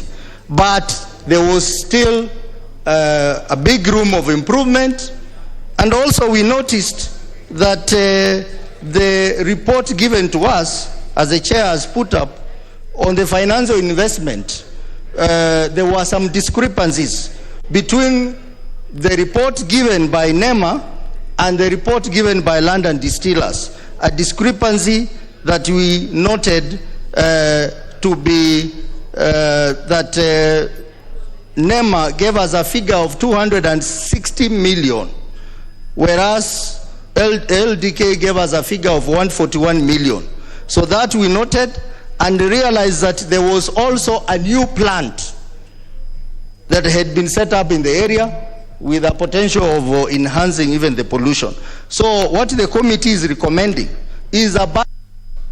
Honorable Sosi, yeah, but because you are seconding, I'll give you a max of 1 minute so that you pronounce yourself on secondment. So the committee has made a balance, as the chair has put up, that since the London Distillers have not fully implemented the recommendation of the House, we have given them an extension of another 60 days to implement what they are supposed to implement satisfactorily. Taking also into account that from 2019, they have had all the time to do what they were expected to do. But we have said that after 60 days, this committee has the powers, if they do not implement, we have the powers to come back to this House and sanction all the officers involved because of not implementing the report. So because of those few remarks, because of time, I now second and ask the House to adopt this report because it's good for our people and it's also good for people who work in the industries there. Thank you, Mr. Speaker. Honorable members, I propose a question, which is that this House adopts the report of the Select Committee on its consideration of the implementation status of the report of the Departmental Committee on Environment and Natural Resources on an inquiry into complaints of environmental pollution by London Distillers Kenya Limited. Read order member. Who is this? Order members. You must freeze, and it is not optional. It is not optional. Laid on the table of the House on Thursday, September 30th, 2021. The two members who wanted to take leave, they can do that now. Who is the host member of Parliament on this? Oh yes, Honorable Macau. I'll give you the first slot for this. Honorable Macau, please. Thank you, Mr. Speaker. Mr. Speaker, I've listened to the report of the Implementation Committee, and I want to thank the chair and the members of that committee. Mr. Speaker, maybe this House may not know the chronology of events and reasons as to why this report had to be conducted. Mr. Speaker, I want to tell this House, London Distillers came after KMC and East Africa Portland. This is one of the oldest companies in Athi River. Mr. Speaker, sometimes it becomes very difficult. As much as we want investments in this country, we must do some planning. Now, the genesis of this problem came because a housing project, residential, was built next to the factory. And then the proprietors of those apartments, Mr. Speaker, are the ones who brought this complaint to NEMA, to Parliament, to everywhere, Mr. Speaker. Reason that there's a discharge from the factory. Now, what Mavoko residents are asking is, who came first, the factory or the residential apartments? Mr. Speaker, when you look at the number of persons from all over Kenya that are employed by London Distillers, since 1963, Mr. Speaker, there are so many people who have brought up their families, who have been working there, the corporate social responsibility that company has been doing around Mavoko. Mr. Speaker, as much as I want investments to come to Mavoko, I find these complaints not proper. And Mr. Speaker, that's why I agree with the committee. And they have indicated in the observation that London Distillers has been improving time and time again. Mr. Speaker, I accompanied the Committee on Environment, and we went round and we saw what London Distillers was doing. And Mr. Speaker, it was very satisfactory until when that report went to implementation. Order. What is out of order, Honorable Barroso? Thank you very much, Honorable Speaker. Listening to MP for Mavoko and also listening to the report by the Honorable Chair, is Honorable Member for Mavoko justifying this pollution by London Distillers, and yet he represents those people who are affected by this menace? Thank you, Honorable Chair. Well, Honorable Mavoko has a right to navigate his debate in the manner he wishes. We shall know how he concludes finally. Probably he's taking a longer route.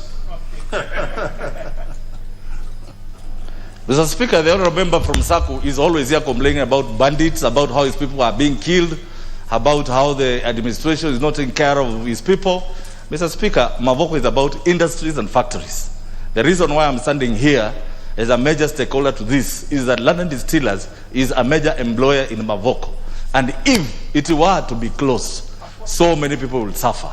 And Mr. Speaker, that's why I have some passion about this. Because I know the history, the genesis of this problem. And Mr. Speaker, as I was highlighting, I said the complaint came from a residential setup that came just 3 or 4 years ago. So, Mr. Speaker, we cannot jeopardize, we cannot punish a company that has been in existence for more than 50 years because of one apartment. And Mr. Speaker, I am a strong champion of environment and pollution, for that matter. I don't advocate for it. But when we went to that factory, Mr. Speaker, even with the implementation committee, we saw the efforts the company was doing. And Mr. Speaker, it is upon this basis that I'm supporting the report of implementation committee that they have agreed and they have allowed London Distillers to keep improving on their pollution and affluent emissions to certain levels that are acceptable by NEMA and by the environment world over, Mr. Speaker. So, Mr. Speaker, and I was coming from that background that we should not be punishing factories that came. In fact, we should be punishing the county governments that we've just been discussing about the Senate, because planning is the sole responsibility of county governments. Mr. Speaker, there is no way a county government should approve a residential building next to a factory that has been in existence. In fact, because there is something called zoning, it is upon the county government of Machakos that should have said this is an industrial area, so they don't approve a residential area for that matter. So, Mr. Speaker, I think what this hand is doing, the other hand should know. What the national government is doing and the county government is doing, they must be in sync. So, Mr. Speaker, I may defend London Distillers that if the county government of Machakos had adhered to planning, zoning, residential, and industrial separation, then this matter could not have arisen. Mr. Speaker, again, in that report, I saw the role that EPZ played. Mr. Speaker, EPZA were the same persons who connected London Distillers to their water supply, to their sewer supply, and yet again, I saw them being like, let me call it, compromise, to come and pretend like they were also complaining that low sewer or affluent that was contaminated was being emitted to their system. Mr. Speaker, I think we should avoid double speak.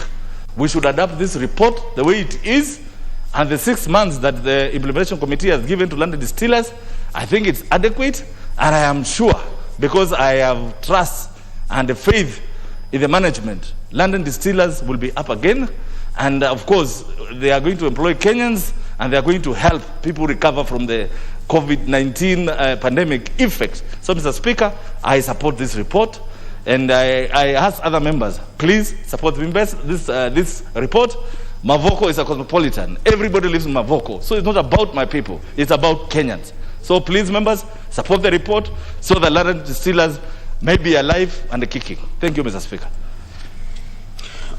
Honorable Emmanuel Wangwe, I just remind members, you have this report has time limit per member as per House resolution. So you have 5 minutes. So it will be important for you to order your thoughts around the 5-minute slot. Honorable Wangwe, please. Thank you, Honorable Speaker. Honorable Speaker, allow me to support this report by the very good Committee on Implementation. And I thank the Honorable Ole Kenta. He had a long flight from the US just to come and present this report. That is one energy I must acknowledge and appreciate. Honorable Speaker, just the way the member for Mavoko has said, I want to really weigh between the two sides, the side of employing Kenyans and at the same time keeping Kenyans healthy, Honorable Speaker. Now that the Committee on Implementation has been soft enough to allow London distillers at least some time to breathe, whether it is 60 days or 6 months, that is good enough. But it should live up to this leniency that, Honorable Speaker, it has again to follow up so that we don't go down into the issues of climate change, which will affect our country, Honorable Speaker. Honorable Speaker, I live in Mavoko myself, and Honorable Makau is my member. I feel happy when he can defend both life and industry. Honorable Speaker, looking at the issues that the Committee on Implementation has raised, I feel it's important. The Conference on Environment has just ended in Glasgow, and one of the issues that is coming out, Honorable Speaker, is the issues of global warming. It's not just on light industries, Honorable Speaker, on heavy industries only, but even light industries like London distillers, Honorable Speaker, could easily spark serious global warming. Therefore, it's important that the committee really lives up to what it has recommended to make sure that we see a better environment in Kenya. All I would want also to insist, Honorable Speaker, is our corporations which are entrusted with making sure Kenyans are safe. That is the NEMA and all other agencies that are concerned, Honorable Speaker. Let NEMA live up to its word. Let it actually conserve and help Kenyans to know that the environment where we are living or any establishment that comes in must be established within the provisions of the laws on environment. Honorable Speaker, on whether the factory came first or human settlement, it's very difficult, Honorable Speaker, when it comes to environment, to draw a line, as in where will the factory end and where will the human settlement begin, because the issues of environment moves along the airborne or land. Therefore, Honorable Speaker, it's important that whether you establish a factory, live up to the environmental conditions that come with it. So it's important that we really push these London distillers and the apartments which are there. Honorable Speaker, the kind of lifestyle, even if you are putting up an industry, your manager needs to live a personal life.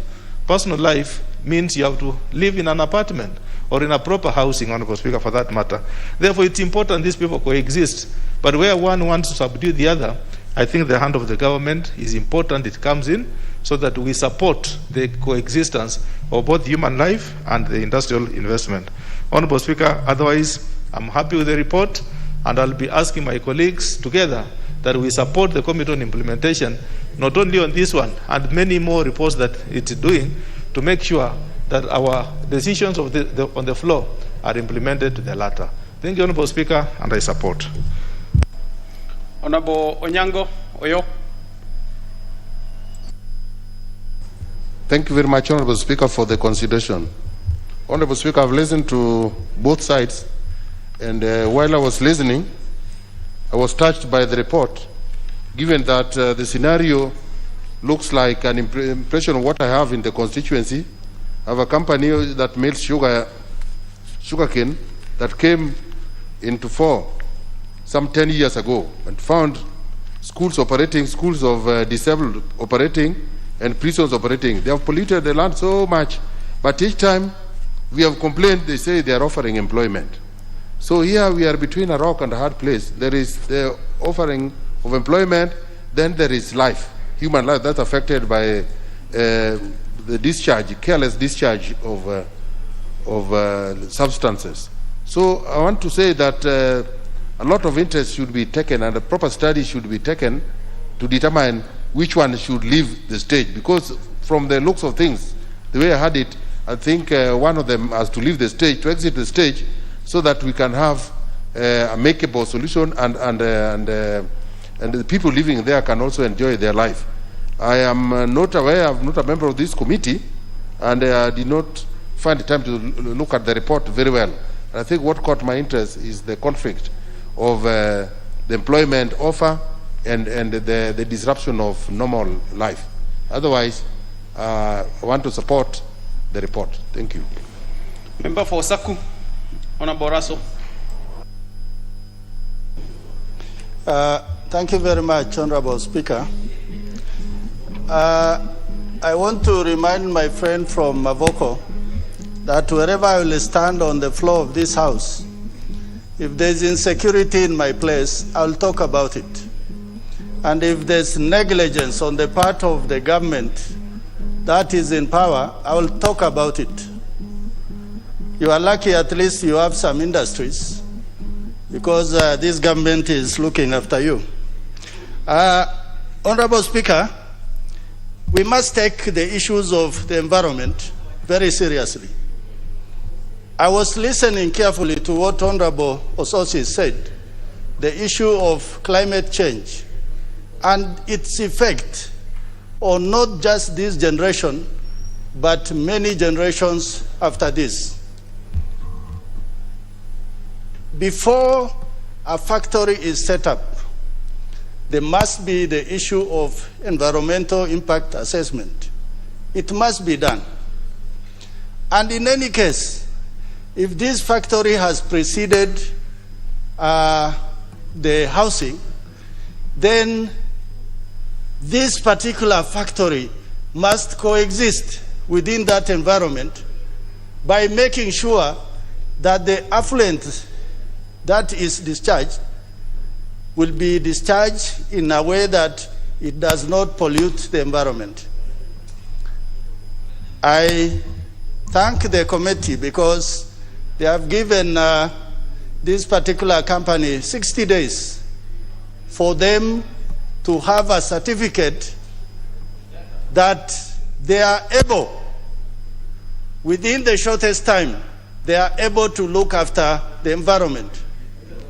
Honorable Speaker, the idea of health and safety, clean environment, and the happiness index of the people who live in that area is so important. Honorable Speaker, we are a generation that live better than our fathers. And our children, we expect them to live better than us. The quality of life must be better. The idea of trying to balance lives and employment, I think is neither here nor there. The companies must live within the means. They must live clean environment to the extent that those factories should be closed down for a while until they meet certain standards and certain criteria that is set by NEMA. Most of these things that we hear is because of corruption. Corruption is what is eating this country, where we are saying that yes, these people are polluting, but they are not polluting so much. What is so much when the lives of over 100,000, 200,000 of the people who live in that area is at risk? Finally, Honorable Speaker, with devolution, the county governments collect taxes and cess from these factories or industries. So they have a bigger calling, because the people who live in Mavoko or any place like Moroni, they belong to those counties. They belong to those areas. So the onus is on the county governments to make sure that their people live in clean environment. With those few remarks, I beg to support this report. Honorable John Bunyasi. Thank you, Mr. Speaker. Let me weigh in also on this report.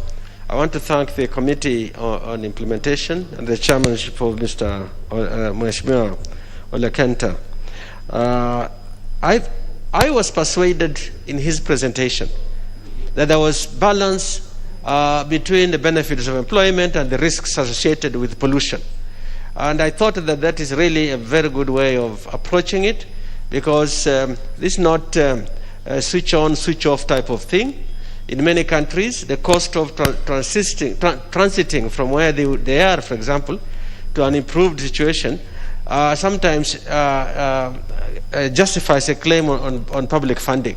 The reason being that the common good that you achieve by helping the factory transition faster saves lives, lowers public costs on health, and those related consequences.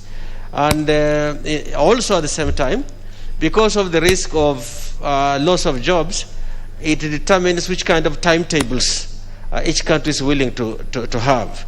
And that's why in these difficult discussions, such as those that went on in Glasgow, some countries are on board, some of the leading countries like the US are reluctant to get on board because they calculate the costs of doing it and they realize that the consequences are severe, but that it must be done.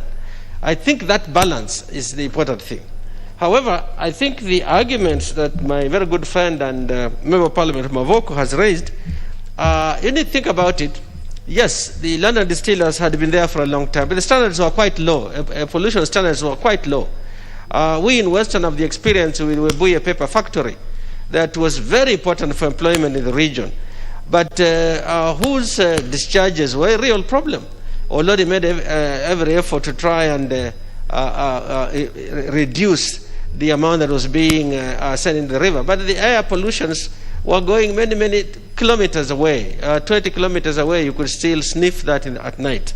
So I think we have to be cautious in terms of our record in the House, that we do not let them off the hook simply because they came earlier or simply because they employ. I think it must be that the standards weren't there then. Standards have come, and improvements take time. It costs money.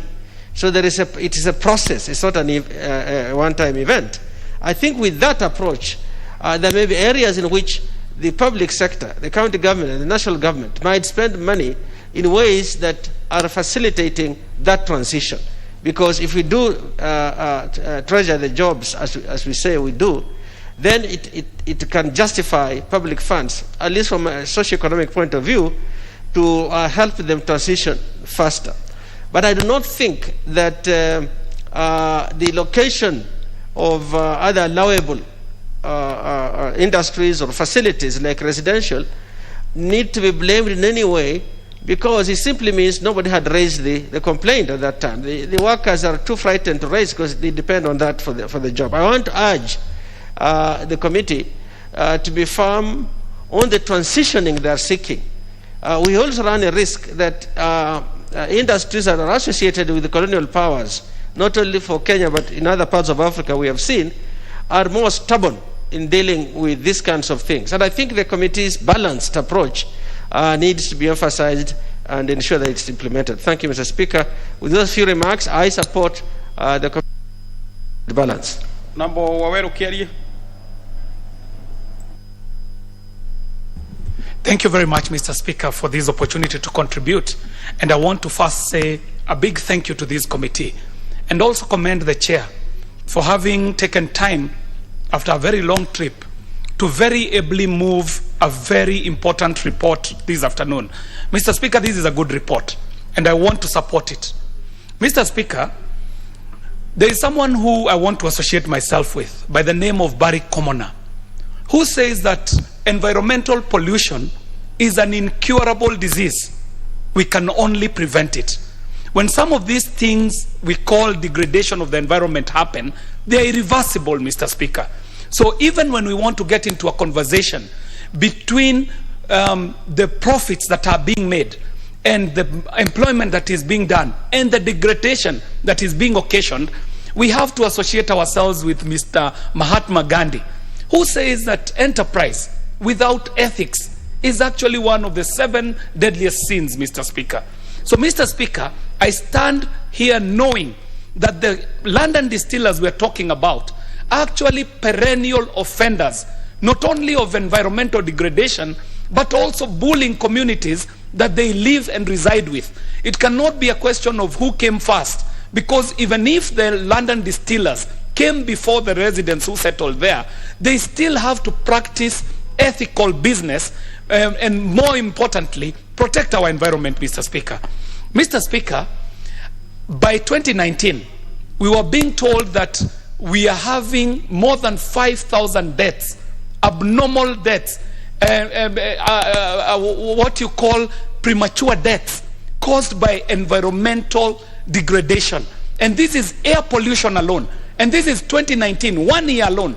So you can imagine if we started letting to these offenders get away with a pat on their back, we shall end up killing an entire generation, Mr. Speaker. So, Mr. Speaker, I do want to say that the recommendations that have been made by the committee are actually very lenient and should actually be followed to the letter, failure to which more drastic action should be taken. Mr. Speaker, I saw a report by one Mr. Shadrach Kithia, who was writing a report for his thesis, I would imagine, for his university, for his postgraduate program, and it was about the pollution downstream from Athi River. Mr. Speaker, we understand that most of our water sources are actually more to the north and west of Nairobi City.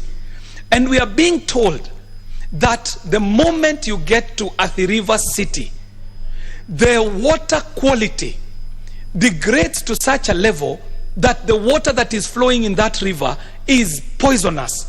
By water pollution, the number of metals that are found in that water, the pollution by sewerage and effluents from factories is to a level that it can kill you by just taking a glass of water from this river, Mr. Speaker. So we are not doing child's play here, Mr. Speaker. We are actually dealing with an issue that is a matter of life and death.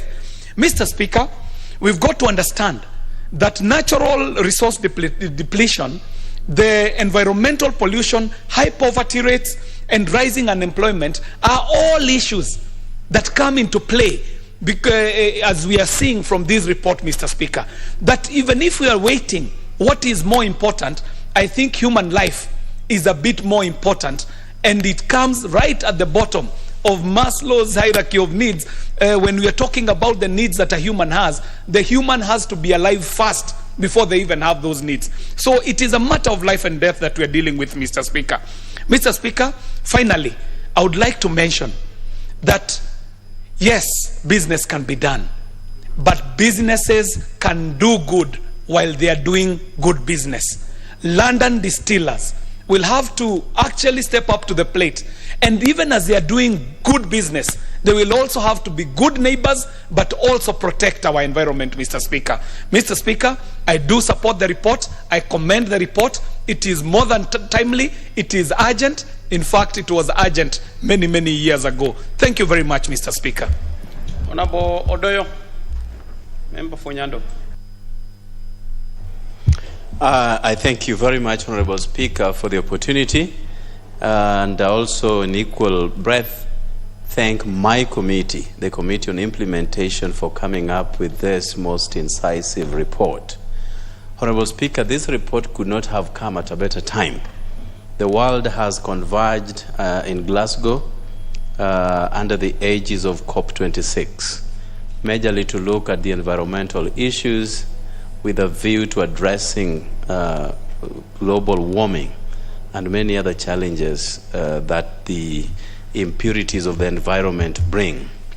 Honorable Speaker, the mandate of this committee is to look at the implementation status of various reports from various committees, laws that have been passed in this House, issues of motions that have been passed, together with many other things. And this is a House that never legislates or never gives resolutions in vain.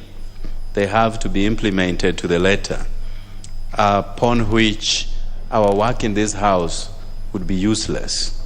Honorable Speaker, this report, which was done by the Committee of Environment and Natural Resources, emanated from a petition that was brought into this House by Elderman Limited.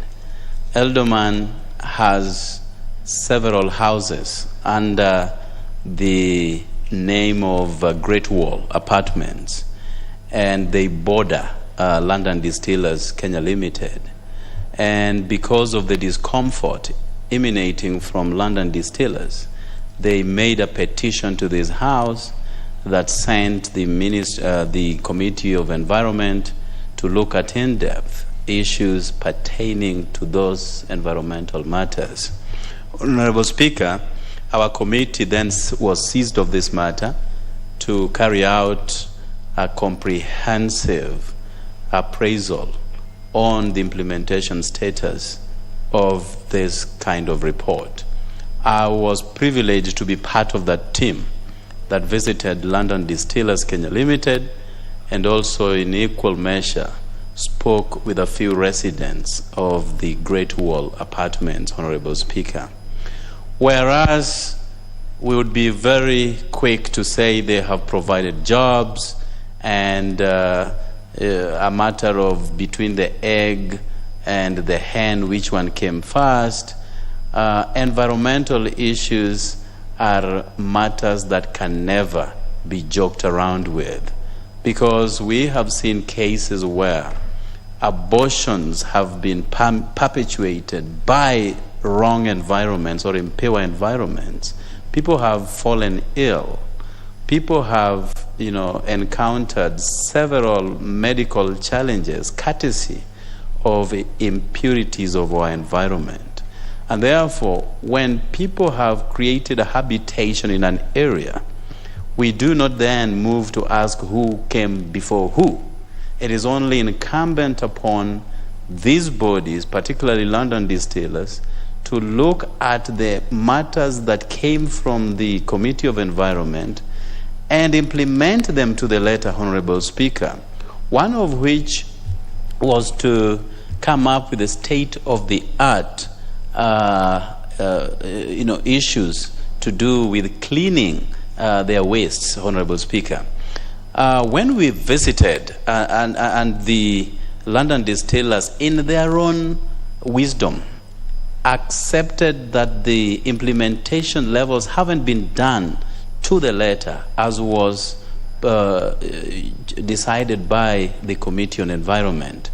And we, in our own charitable means, have given them more time to look at these issues so that we don't fall back on a similar situation in the next few years to come. The efforts by NEMA to sanitize London Distillers fell on deaf ears, because this is a committee that wanted everything to be done according to the report by that committee. And in the interest of time, Honorable Speaker, LDK must in the interim adhere to the recommendations and the report of the Environment and Natural Resources. And there you have supported Member for Nyando. Your space is gone. Honorable Kihara.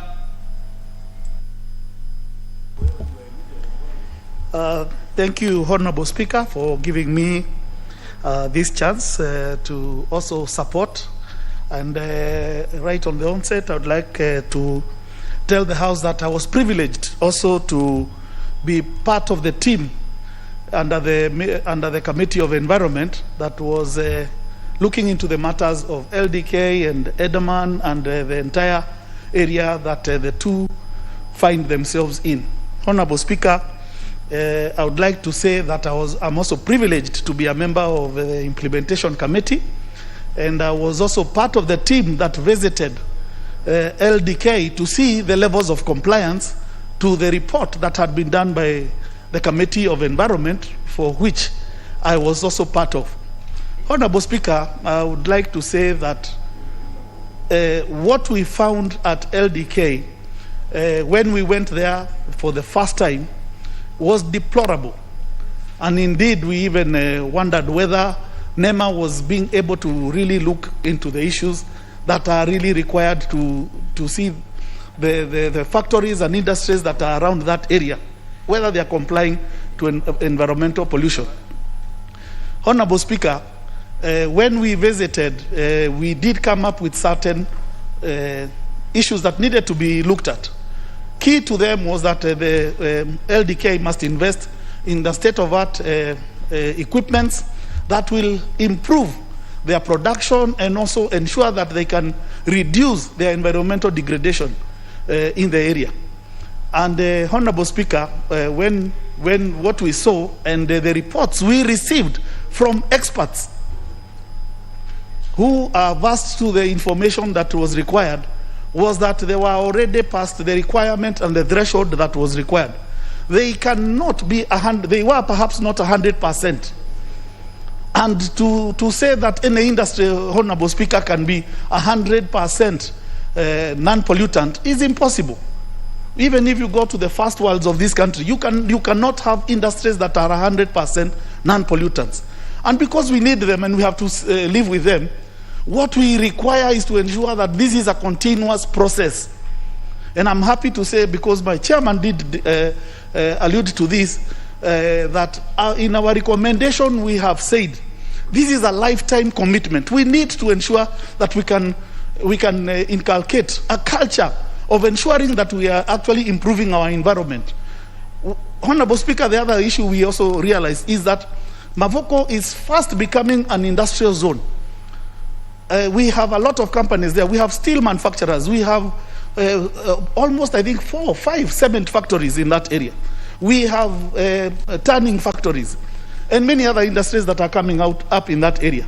Honorable Speaker, we actually also mandated NEMA to see to it. Can we ensure can they also ensure that they are looking into the other industries in the area to see what are the levels of pollution in to the environment in the area, so that we don't look like we're only zoning in on one company, LDK. But Honorable Speaker, so to speak, what I would want perhaps to see and going forward is to see that LDK also can actually be able to continuously improve. Have they done something? Yes, they have done. When we went there for the first time, Honorable Speaker, we found even open sewers running across the area. This time when we went around, a lot had been done. Not to perfection, but there is definitely room for improvement.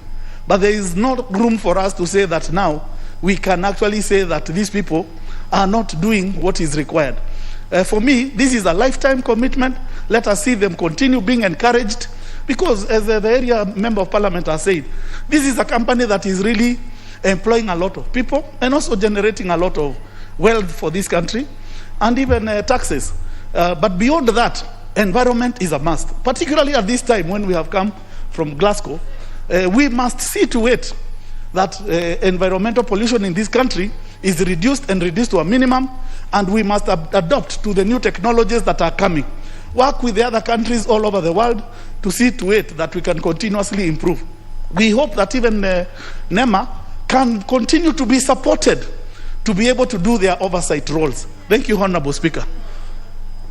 Honorable Hurufo, order. Thank you very much, Mr. Speaker. I also stand to support adoption of this report by the House. Mr. Speaker, I am also privileged to be a member of Environment and Natural Resource Committee, and actually we were mandated by the Speaker following a petition by Edelman Kenya Limited on pollution caused by London Distillers Limited.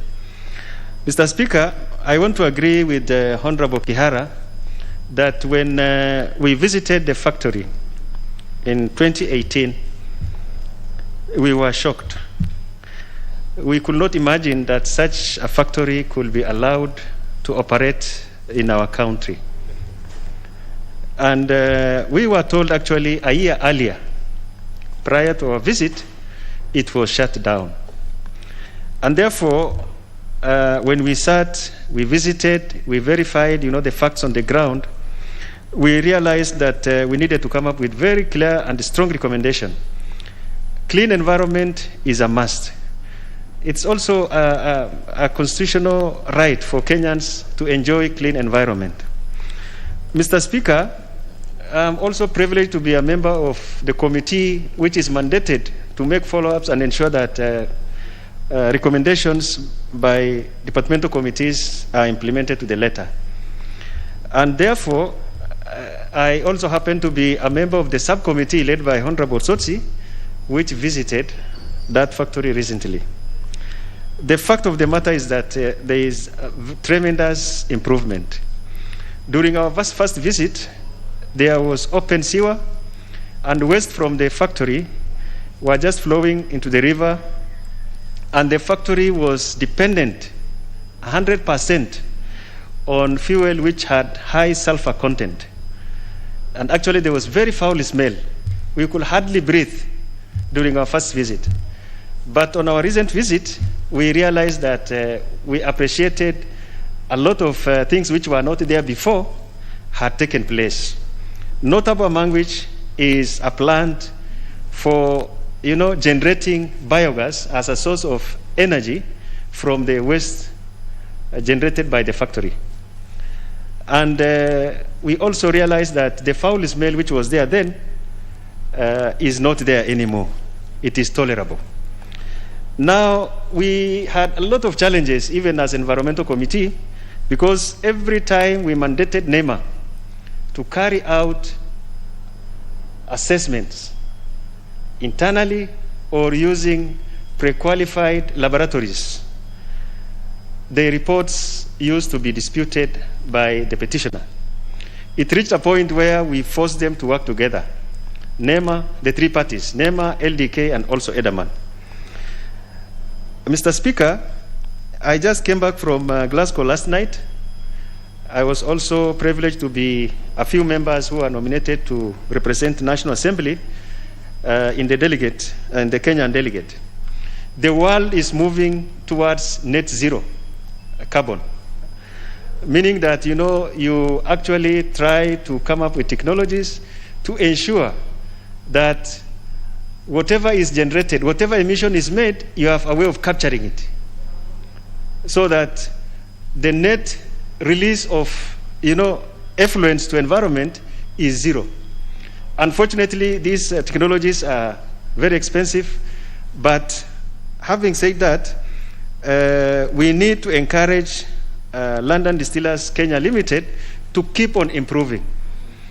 We are also in receipt of other petitions from other factories, and NEMA is constrained in terms of being unable to carry out its regulatory work. It is not funded well. We need to see a way in which NEMA is funded properly, so that it can continuously monitor all industries in Kenya, not only Elderman and not only London Distillers, but all factories, including sugar factories in Western, all these other factories, so that Kenyans can enjoy clean health, access to clean air and clean environment, and so on and so forth. I support the adoption of this report, Mr. Speaker. We shall have Honorable Ibrahim Sahal. Asante Mheshimiwa Spika kwa hii nafasi. Mimi nikiwa moja wao wa kamati ya maji na mazingira, nilibahatika hata mimi kwenda huko. Tuliamkia asubuhi mapema na wenzangu wako hapa. Kufika huko, ile hali tuliona ilikuwa inatatanisha sana. Mheshimiwa Spika, kuamka asubuhi mapema saa 10 asubuhi, hewa ya jirani ya London Distillers ilikuwa mbaya sana. Mheshimiwa Spika, hiyo kiwanda inatoa hewa mbaya, inaharibu mazingira yote. Tulikutana na wazazi watoto yao walikuwa na kohoa kwa ajili ya hiyo hewa mbaya hiyo kiwanda inatoa. Mheshimiwa Spika, tunahitaji mazingira mzuri ya safi nchi hii. Hatutaki kiwanda inaweka na wanaharibu mazingira. Tukiwa kamati tuliandika ripoti ya kwamba hiyo kiwanda lazima watengeneze mashini ambayo yuko na teknolojia mpya ambayo itoe hewa hiyo mbaya. Lakini baadaye wengine kama meneja yao walikuwa nateta sana na nimehuzunika sana. Mheshimiwa Spika, ni muhimu sana sisi wa Kenya tuangalie maslaha ya wananchi, maslaha ya mtoni zetu, maslaha ya mamiti zetu, maslaha ya mazingira mzima ili tukae na afya. Naunga mkono hii ripoti na nasema hii kiwanda lazima waitie manani, waweke teknolojia ile ya mwisho kabisa ya mashini ili hewa iwe safi. Na idara ya NEMA tuliongea na hawa, walipeana lisensi ambayo wamesema lazima watie manani hiyo sheria. Kwa hiyo machache naunga mkono. Mheshimiwa Spika, asante. Honorable Kositani Kareb. Thank you very much, Mr. Speaker, for allowing me to contribute to this important debate. Mr. Speaker, I have a few reservations about this report. First, Mr. Speaker, is the fact that the complaint was made on the 29th of August 2018, Mr. Speaker. And the first visit to the site was made on the 16th of May 2019. Mr. Speaker, it has taken almost 4 years for this report to make it to the House. Mr. Speaker, this is justice delayed. Mr. Speaker, the recommendation of this report are not conclusive. In fact, when the committee says that, the distillers should keep on improving, it means that the pollution is going on, even as we debate this report. Actually, in other words, the report is saying, let the pollution go on, but find a way of improving. Mr. Speaker, I am informed also that not only is this factory causing pollution, but they also have made attempts to block an access road. Those are very serious allegations, Mr. Speaker, which I don't see captured here. Mr. Speaker, I do not need to be informed, Mr. Speaker. Mr. Speaker, the other issue, and when this report was going on. Order, Honorable Kositani, there is some information that, Honorable Member for Nyanda, whom do you want to inform? Honorable Speaker, I'm a member of Implementation Committee. Whom do you want to inform? It's a point of information. I want to inform the guy on the floor. The guy. Honorable. The guy. There is no guy here.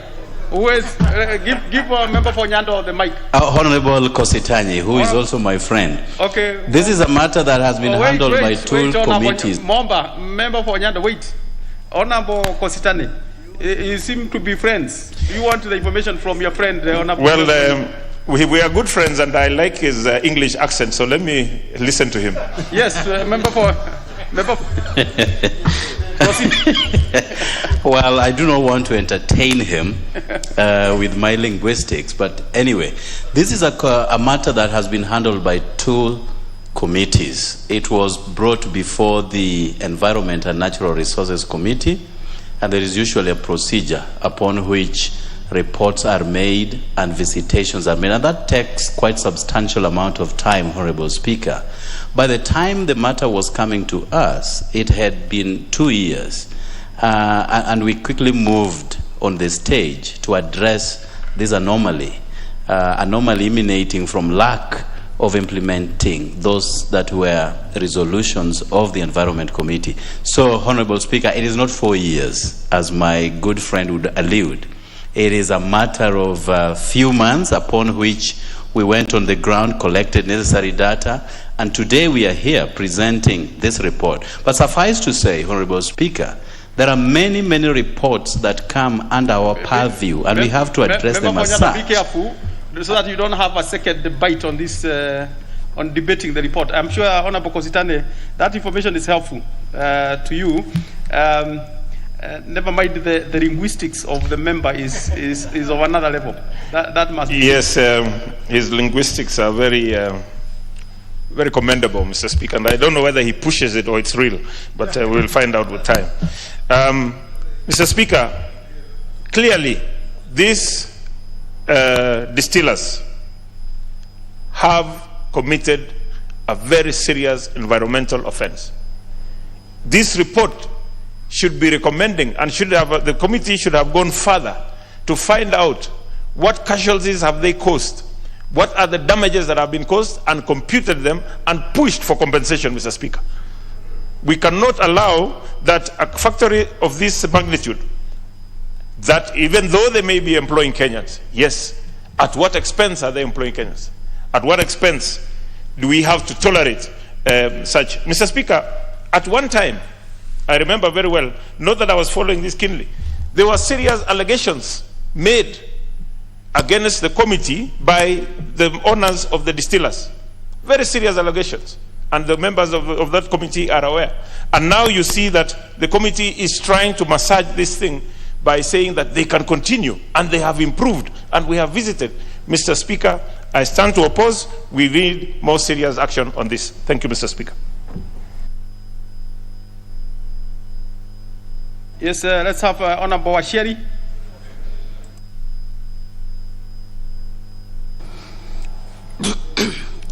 Thank you, Honorable Speaker, to give me opportunity to also contribute on this motion, and quickly thank the committee on implementation. Though, like my other colleagues have said, I equally have reservations on this report. Honorable Speaker, the cardinal responsibility of this House is to protect Kenyans. And we have no any other explanation to that. Irrespective of who petitioned, whether there was a petition or no petition, Honorable Speaker, it is the responsibility of this House to protect Kenyans and to protect the environment. Honorable Speaker, I happen to be a member of the Environment Committee when this petition came before this committee.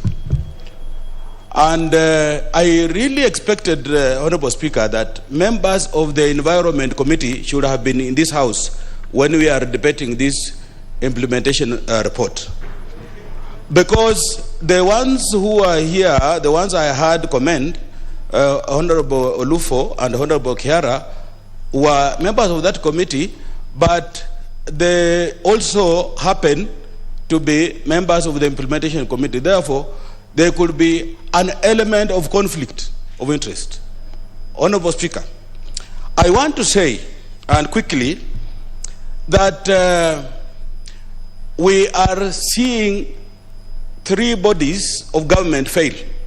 The first body was NEMA. Second body was an Environment Committee. Third body is the Implementation Committee. We are about to end the life of this House. The life of this House has the next six months to end.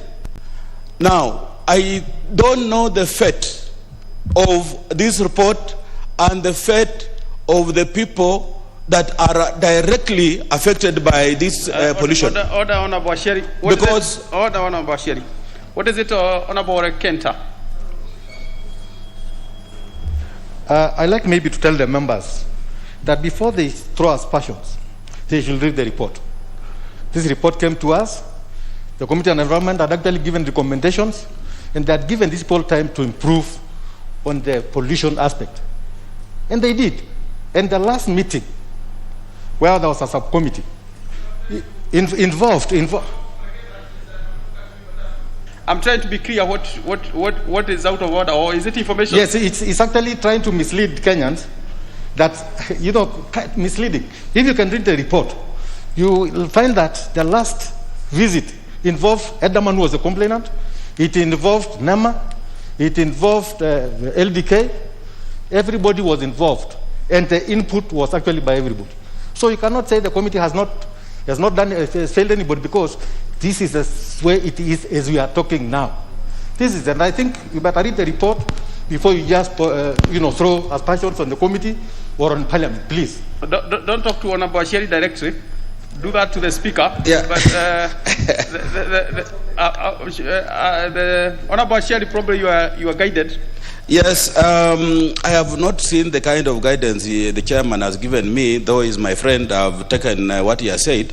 But I want to be honest with myself, because in part of this report says that they are going to improve. Are going to improve means, Honorable Speaker, improving means that they have not satisfied the environmental issues 100%. And therefore my worry is, now that we only have six months, maybe active months left with us, who will confirm or who will help these Kenyans to make sure that we have 100% compliance to environmental issues? Because, Honorable Speaker, we had an issue of air pollution. Air pollution, you heard what members said about children getting sick and what have you.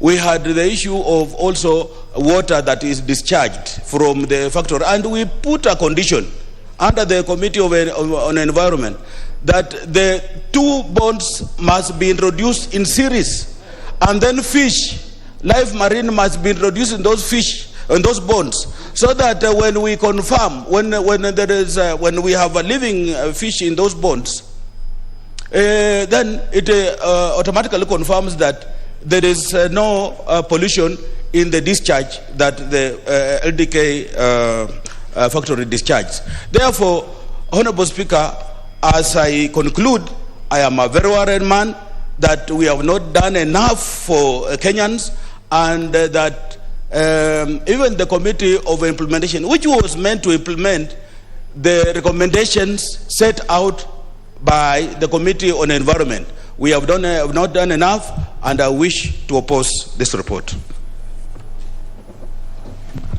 Member for Nyando, you really must allow Honorable Janet to speak. Order, Honorable Janet. What is it, Honorable Kositane?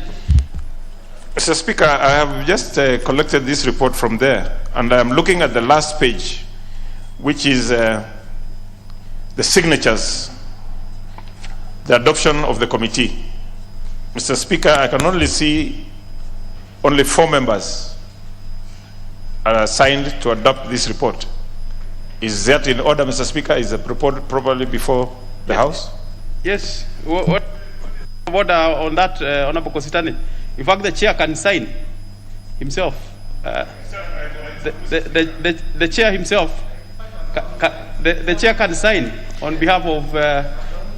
Of okay. Course, it is good practice if as many members sign, because it shows that the members have endorsed. But there isn't even a minority report or any member saying that they oppose. Thank you, Mr. Speaker. I'm guided. Honorable Janet. Thank you, Mr. Speaker, for giving me this opportunity. Mr. Speaker, I rise to support this motion, this report. But, Mr. Speaker, there are a few glaring issues that I would like to contribute to. Mr. Speaker, we know that one of the core environmental functions, one is to supply resources so that we have good air, water in terms of renewable energy. The other one, Mr. Speaker, is to deal with issues of waste management, so that we know that if you are assimilating waste in terms of any economic activity that you undertake, particularly if there are factories, that waste that is generated should either be absorbed into the environment in a natural way or in a non-natural way. Mr. Speaker, as a member of the Environmental Committee, we had made recommendations, and one of them was that London distillers must come up with a plan in which they will be able to manage their waste. There is no reason, Mr. Speaker, that we can say that we can compromise on issues which come to deal with clean air, particularly now, Mr. Speaker, when we are saying that we must have renewable energy, clean air for our people to breathe in. Mr. Speaker, Nairobi is a city, and with the city we know that we are getting even more waste through bad air for breathing. We know that in Mlolongo there are so many factories. While I commend the chair of the implementation committee in asking that this factory should be able to come up with a way in which they can stop the wastage, Mr. Speaker, I had expected more. I had expected them to come up with a plan, insist that this factory indeed must either deal with the wastage in terms of the wastage that is there, because there is clearly a very serious problem between them and the Great Weight residents, but I have not seen that plan. The problem in this country, Mr. Speaker, we come up with very good plans of environmental impact assessment plans, but yet, Mr. Speaker, we never implement them. So we keep on breathing bad air, we keep on drinking dirty water, we keep on having bad sanitation. We come to Parliament here with great eloquence, we speak so well, Mr. Speaker, yet we fail to protect our own citizens. Mr. Speaker, I feel that as a member of the Environmental Committee, we haven't achieved any end in resolving this matter of wastage management. I would have expected that, Mr. Speaker, we would have had a plan to either say, can we close this factory until they come up with a proper way of how they'll manage their wastage. You heard Honorable Holufu say he has just come from COP26, and there is technology. There is now technology on how you manage waste in a non-natural way. There is technology that other factories have used, Mr. Speaker. Why is it that here in Kenya we cannot use them? So, Mr. Speaker, while I support this report, I want that we as parliamentarians, if it is possible, Mr. Speaker, we should come up with clear resolutions on this issue of environmental assessment reports that are never put to use, on the issue of how waste is managed by factories, so that we can be able to deal with the key functions of environmental functions, the ones I mentioned, supplying of resources, and the other one on how do you generate waste and how do you manage it in a natural or non-natural way. With that, Mr. Speaker, I support. Thank you. We shall have Honorable Bashane. Thank you, Speaker, for giving me this opportunity. On the onset, I will support the report of the committee, but I have some few reservations which I want to make. Order, Honorable Bashane. What is it on about Sotsi? Mr. Speaker, I think listening to the members when they are contributing to on the aspect of the recommendation of the committee. What is it? Mine is a point of information. To who? To the members, a few of the members who have contributed. There's no general information on about Ototsi. It is only specific to one person. Specific? To who? I want to inform Honorable Ongera. No, Honorable Janet's space is gone. Yeah. So you cannot inform Honorable, in law, Honorable Ototsi, there is something in law called Fantas official. Fantas official means Honorable Janet is Fantas official. Her space is gone. But Honorable Ototsi, because I can tell the struggle that you'd like the members to appreciate certain things, the chair will have a space at the end of this very shortly. The chair will have his time again. It is important, and you are a member of that committee. It will be important for the chair to take some of those issues so that when he is replying, he has an opportunity to help members crystallize on all these issues. So there is still another opportunity for the chair. Honorable Bashane. Speaker, what the observations I have is that environmental issues are very important. And the suggestion by one of the speakers, Honorable Member for Parliament from Mvoko, saying that who came first is not an issue. You might have been there since 1963 or ever, since this nation has been formed.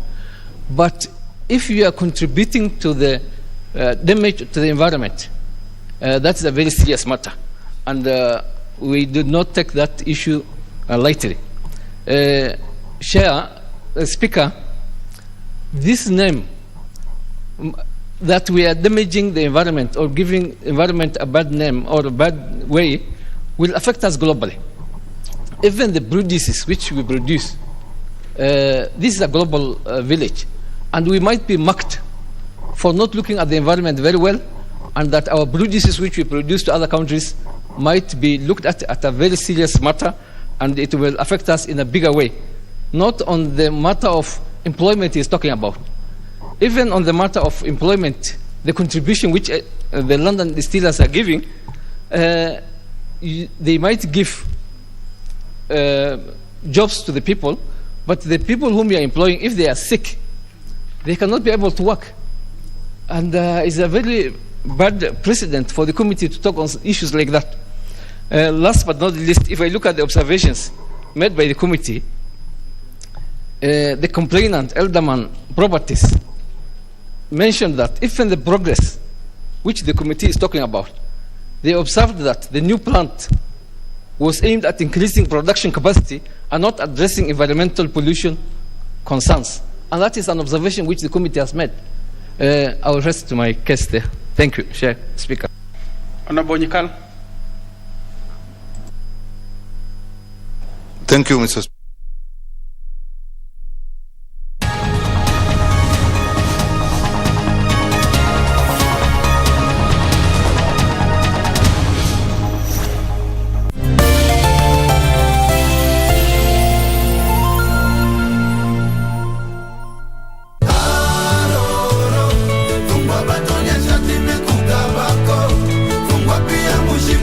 We are here to create a safe space for men and a safe space for women to come and interact with men so they can learn a bit more about us. I always say that privilege is the opportunity to fail.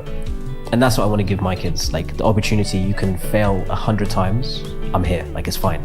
And I think what everyone strives for is that opportunity to be waking up every morning, doing something they love, going to bed, feeling fulfilled, and having a loving environment. I think that's the essence.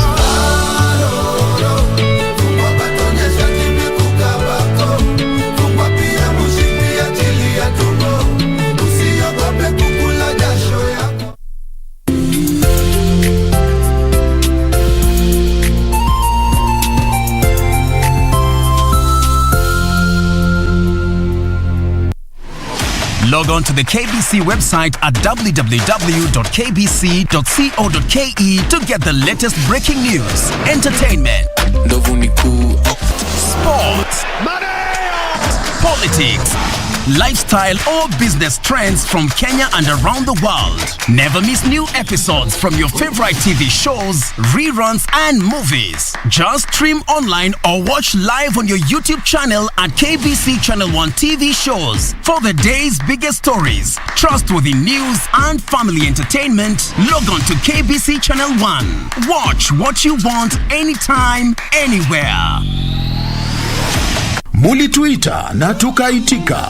Ndio maana tarehe 12 na 13 Kitweke FM ikishirikiana na NEMA na kaunti za Nandi na Kericho inakuletea roadshow babu kubwa katika eneo la Bonde la Ufa. Tarehe 12 msafara wa Kitweke FM utapitia maeneo ya Mosoriot, Chepterit, Himaki, Namgoi, Kapsabet, Kaptumo na kisha tumalizie Nandi Hills. Tarehe 13 msafara wetu utaanzia Kipsitet, Kapsoita, Sosiota, Kabianga, Litein, Kapkatet, Kericho na kisha tumalizie Bruka. Tarehe 14 watangazaji wa Kitwek kuabudu pamoja na waumini wa kanisa la Voice of Gospel Church lililoko Ngoina Road. Njoo ukutane na wanahabari na waenzi wa Kitwek FM wakiwemo Peter Cheriot aka Semason, Joan Bell, Winnie Cherono, Enoch Ngetich aka Mr. Wadis na wengine wengi. Kitwek FM, Kigasin.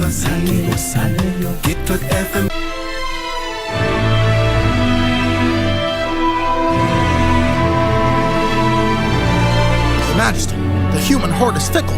The assassination is the best proof. You have to decide quickly. We don't have any time to waste, otherwise... The assassins must have been sent by Duke Wang and the Empress Mother. I fully believe Qiyu wants you to return. Your Majesty, the Grand Emperor is back.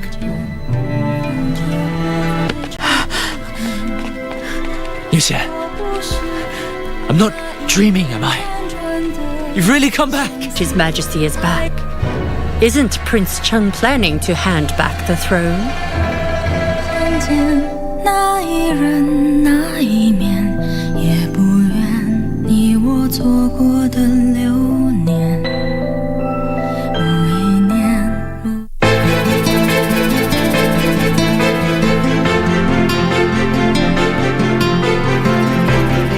Stika mama watu ni mgonjwa huko juu, mimi niko hapa chini tu. Na mwana bosi wako, mwacha matani ndio nakwambia leo mimi ndio maza hapa nyumbani, hakuna mtu. Mimi Pili, kwani unanisahau nawe? Wewe, yani sasa tumeanza kufichana namba. Unajua mimi sijazoea ya mambo. Kumleta nitamleta, lakini kumchunga nitamchunga vipi? Tumia uwezo wako.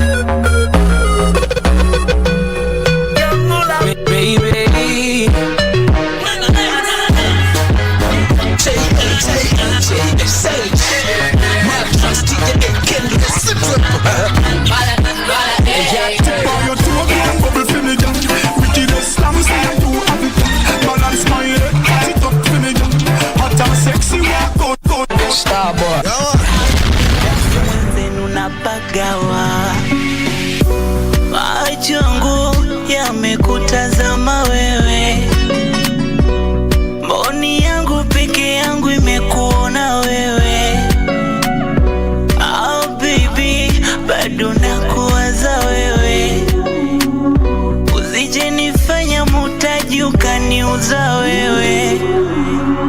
Mapenzi kweli bambata bambata, niterajikani ukipendaga. Utamu tamu tadata utadata, mindonguli wa mapenzi dada. Mapenzi kweli bambata bambata, niterajikani ukipendaga.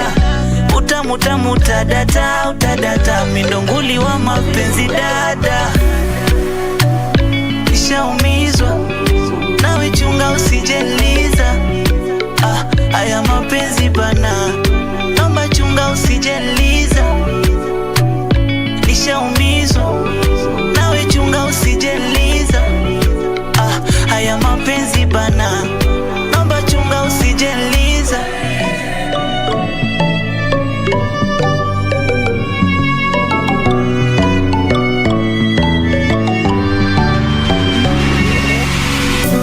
Na viapo vyako lokula viwe kweli, viwe kweli. Usije ukabadilika mbele, kabadilika mbeleni. Mimi moyoni nimekuridhia. Ilinde mboni mchanga kuingia. Nipeleke popote, nifanya tavyo vyote, mi wako wote wote. Nikianguka niokote, kitunze socho wote, mi wako sinichoke. Mapenzi kweli bambata bambata, niterajikani ukipendaga. Utamu tamu tadata utadata, mindonguli wa mapenzi dada. Mapenzi kweli bambata bambata, niterajikani ukipendaga. Utamu tamu tadata utadata, mindonguli wa mapenzi dada. Nishaumizwa nawe, chunga usijeliza. Haya mapenzi bana, naomba chunga usijeliza. Niwe utalejezo vijisambo, ngoirga wiwi mitima yawe. Jembono zaja mwishuru, uyu mutima mwiza uza kujana mwishuru. Ijuru wampaye hano kwisi, imana izere kwiture. Nkunda ukuntu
Give me your ears, I want to tell you something, something. I want to tell you something, something, something. You mean a lot to me, and because I have you, girl, I know that I'm winning. I know that I'm winning. You are driving me crazy, and I'm loving you daily, oh my love. Never letting you go, anywhere that you go, I'll follow you.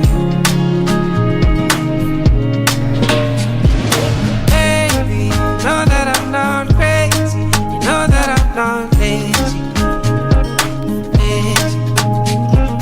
Baby, you know that I'm not crazy. You know that I'm not lazy. Running after you, I will follow you anywhere you want to go. I will let the whole world know that I'm in love with you. I will follow you anywhere you want to go. I will let the whole world know that I'm in love with you, that I'm in love with you.